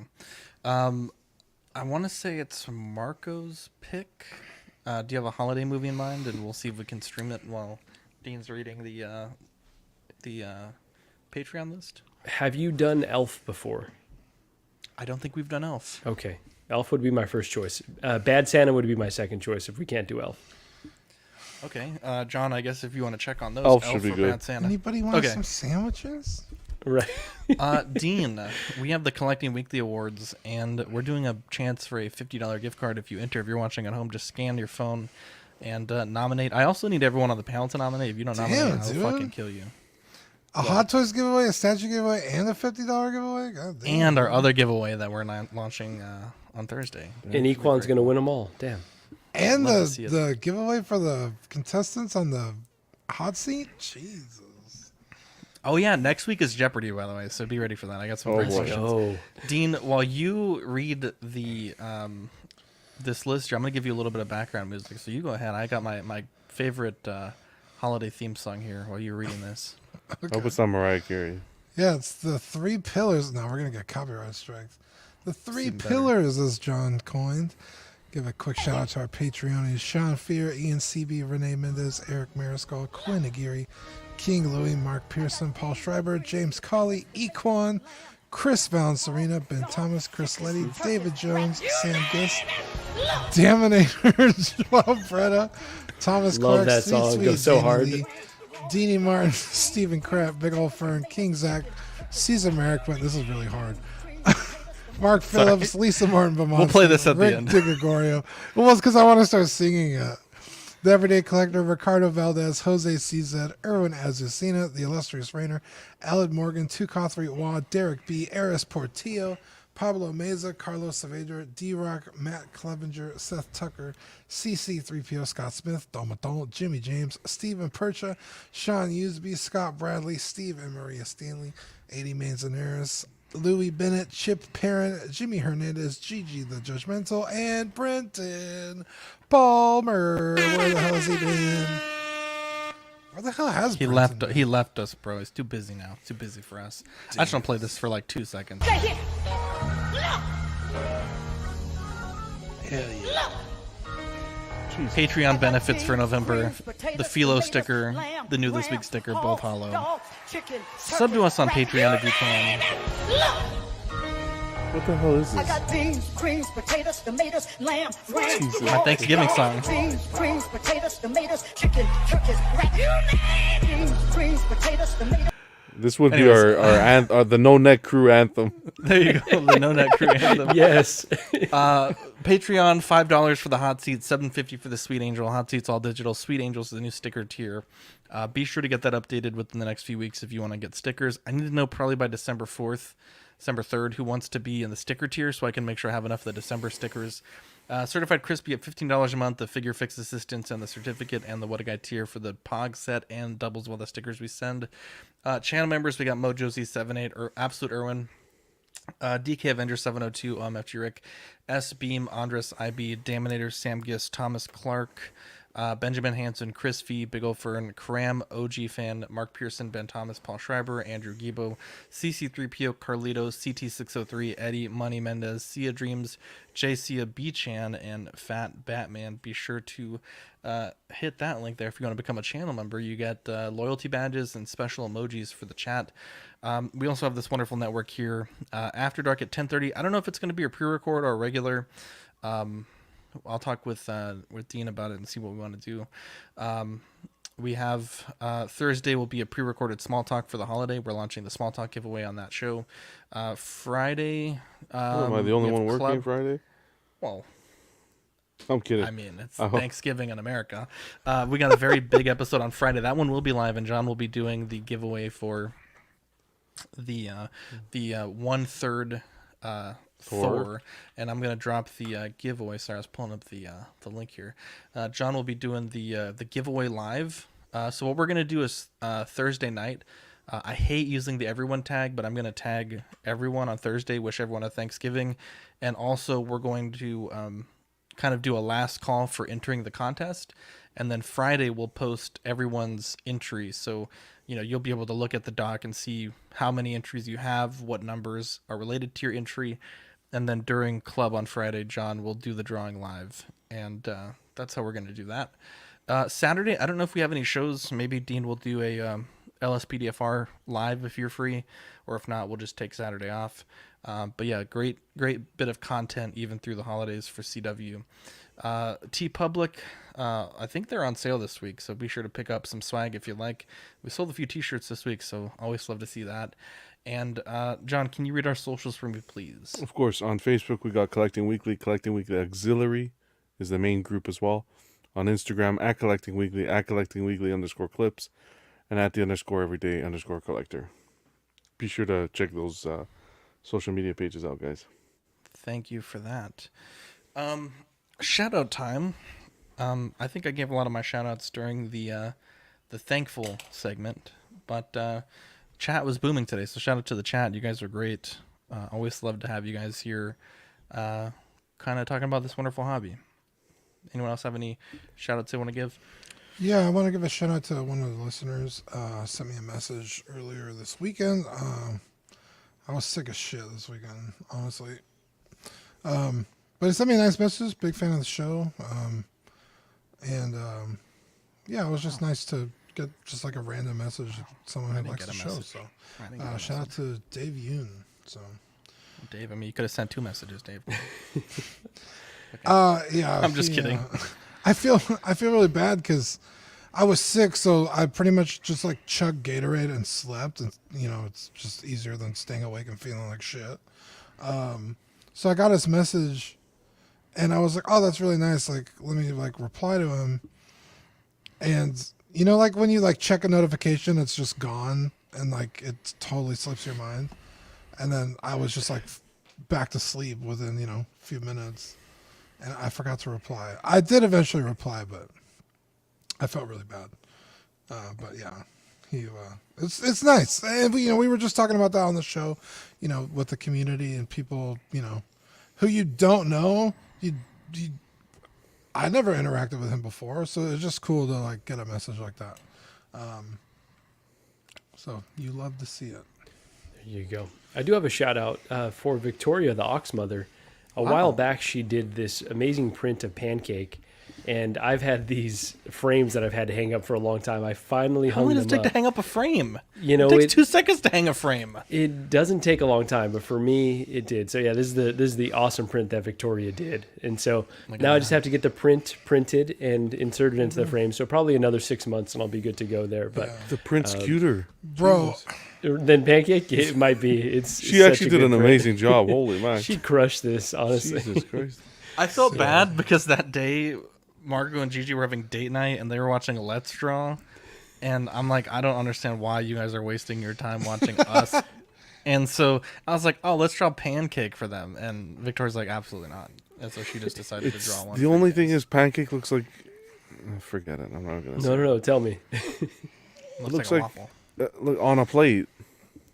That's the joke. No, it's like a Victorian neck. I know, around the oh, neck. yeah. I know.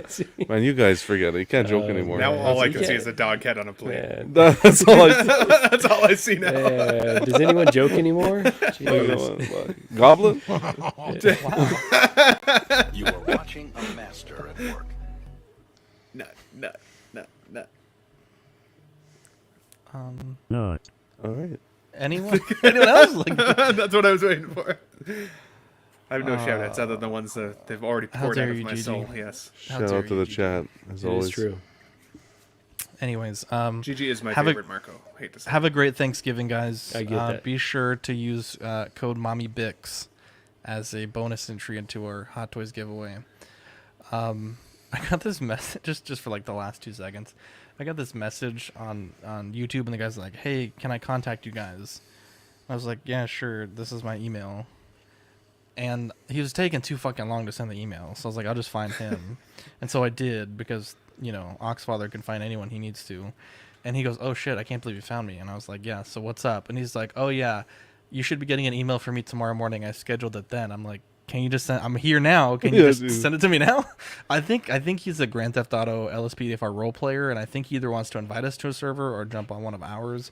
I don't particularly care either way, but it would be cool to have another voice in the role play department. I kind of want to do that with you guys too. I think that would be fun. Come on, we need role players. It's just I think that'd it's be just fun. Dean and Manny. It's so fun, dude, because anything full can of a lot of happen, voices. and you have to react like very quickly to the things that happen. And I do voices. I like drama class. I'm good with that. Let's go. There you go. I mean, my hot seat tonight isn't a good indication. Don't. Yeah, don't right. take my I'm hot good seat. under pressure. Don't take my hot seat tonight. Bad audition. Bad idea, bro. Hate to see it. Anyways, happy Thanksgiving, guys, for those in America. Around the world, enjoy the World Cup. Lots of surprising Argentina results today. thus far. Bro, they lost to Saudi Arabia. Are you kidding me? That wasn't fixed. Oh man, it's because they're used to playing in that heat, bro. They fucking. Oh yeah, Zach, I forgot you're a big soccer fan. 3 goals offside. Sports. Okay, but they were genuinely offside, so it's not like. Well, they were- this year it's very. Well, 2 of them were called by eye, but one of them was True with the bad fish. VAR. Did you see the Qatar game? The first one, the opener was. Jesus Christ, dude! You know those motherfuckers are getting their hands. The cut off States or win something. over Australia. France played Australia, and they Sorry. won 4-1. You guys played Wales. So you tied, I think. Yeah, you're right. So 1-1 tie. Yeah, Canada plays tomorrow, so that should be fun. Anyways, not my team. I love every one of you guys in the chat. I love you guys in the panel. I'll catch you next Tuesday. Bye. Peace.